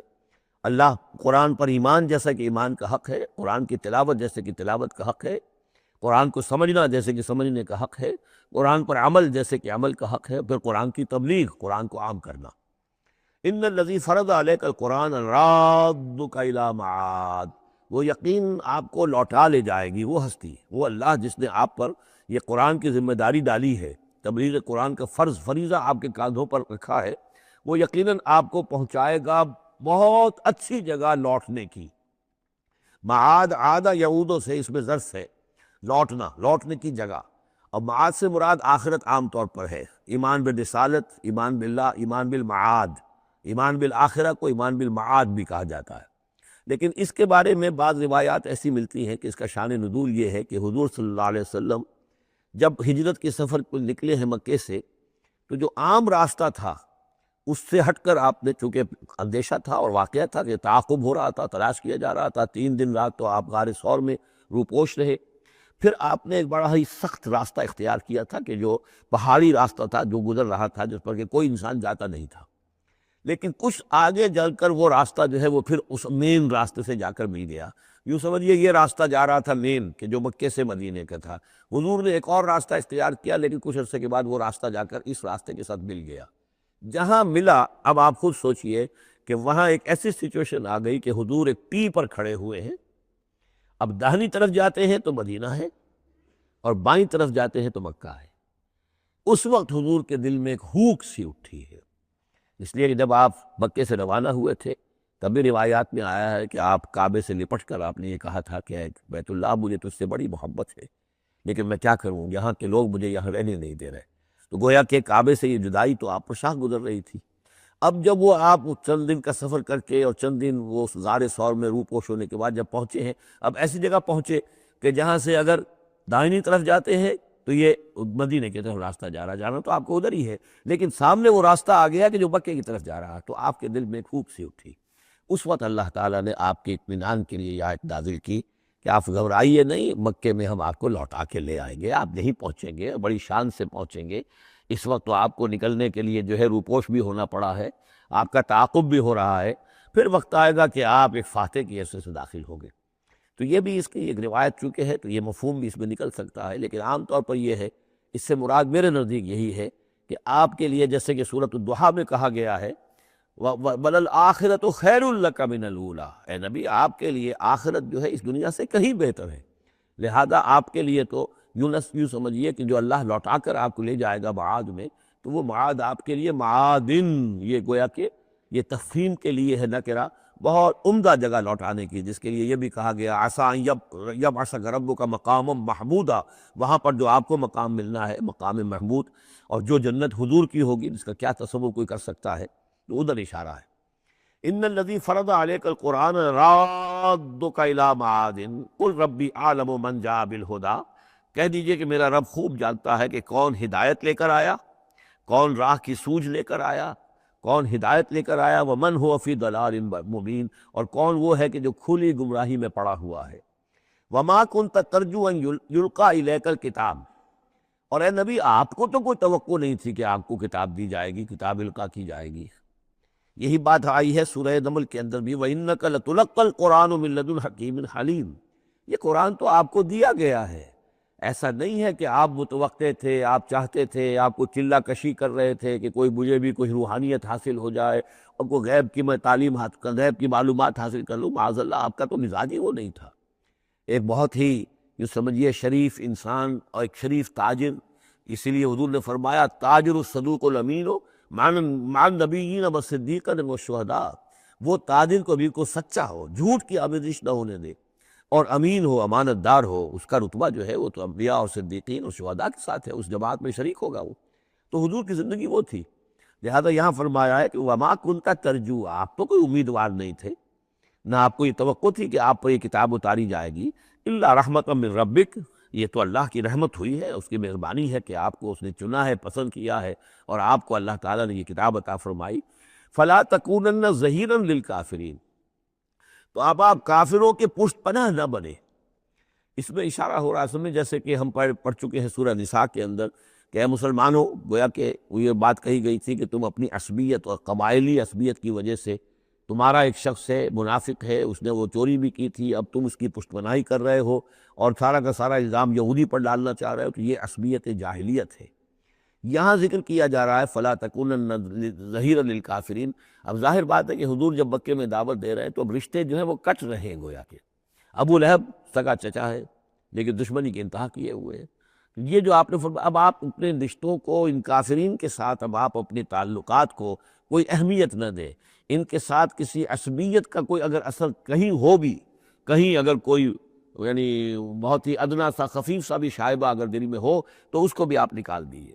یہی لفظ کہے تھے حضرت موسیٰ علیہ السلام نے جب وہ قبطی مارا گیا تھا ان کے ہاتھوں، کہ جب اللہ تعالیٰ نے توبہ قبول کر لی کہ میں کبھی بھی ابھی کسی کافر کا اور کسی ایسے شخص کا میں ظالم کا ظہیر نہیں بنوں گا، پشت پناہ نہیں بنوں گا۔ تو وہی حکم حضور کو دیا جا رہا ہے۔ وَلَا يَصُدَّنَّكَ عَنْ آيَاتِ اللَّهِ بَعْدَ إِذْ أُنزِلَتْ إِلَيْكَ، یہ اسی سورہ مبارکہ میں آیت نمبر 17 تھی یہ۔ وَلَا يَصُدُّنَّكَ عَنْ آيَاتِ اللَّهِ بَعْدَ إِذْ أُنزِلَتْ إِلَيْكَ، اور نہ آپ کو برگشتہ کر سکیں، روک سکیں، آپ کے رخ کو موڑ دیں اللہ کی آیات سے، بعد اذ انزلت الیک، جبکہ وہ آپ پر نازل کر دی گئیں، ودعو الی ربک، یعنی یہ آپ کے کنبے والے، قبیلے والے، آپ کے یہ قریش جو ہے، جو آپ ہی کے قبیلے کے لوگ ہیں، اگر آپ ان کے ساتھ کوئی اپنا بھائی چارہ رکھیں گے اور کوئی ان کے ساتھ تعلق قلبی جو ہے استوار رکھنے کی کوشش کریں گے، اگر کسی درجے میں بھی یہ قبائلیت جو ہے آپ کے اندر رہی تو یہ روک دیں گے پھر آپ کو، یہ تو پھر اس سے استعمال کریں گے اور اس کی بنا پر جو ہے وہ پریشرائز کرنے میں آپ کو کامیاب ہو جائیں گے کہ وہ آپ کو قرآن مجید کی جو آیات آپ پر نازل ہو رہی ہیں ان سے برگشتہ کر دیں۔ وَلَا يَصُدُّنَّكَ، اور نہ کرنے پائیں آپ کو برگشتہ اللہ کی آیات سے، بعد اذ انزلت الیک، اس کے بعد کہ وہ آپ پر نازل کر دی گئی ہیں، وَدْعُ إِلَىٰ رَبِّكَ، اور اپنے رب کی طرف دعوت دیتے رہیے، وَلَا تَكُونَنَّ مِنَ الْمُشْرِكِينَ، اور دیکھیے شرک سب سے گھناؤنا جرم ہے، تو اس کا کوئی شائبہ بھی اپنے قریب بتانے دیجیے۔ وَلَا تَدْعُ مَعَ اللَّهِ إِلَٰهًا آخَرَ، جیسا کہ میں نے بار بار عرض کیا ہے، اس میں خطاب تو ہوتا ہے بظاہر حضور سے واحد کے سیرے میں، لیکن یہ کہ یہ خطاب صرف حضور سے نہیں ہے بلکہ اصلاً اس کے مخاطب مسلمان ہیں، حضور کے وساطت سے۔ وَلَا تَدْعُ مَعَ اللَّهِ إِلَٰهًا آخَرَ، اور مت کسی کو پکارو اللہ کے ساتھ کسی اور الہ کو، لا الہ الا ہو، اس کے سوا کوئی معبود نہیں ہے، کل شیء ہالک الا وجہہ، ہر شے فنا میں ہے یا فنا ہو جائے گی سوائے اس کا چہرہ۔ اب یہ کہ اللہ کا چہرہ کون سا ہے، اور یہ کہ اگر اللہ کا چہرہ جو ہے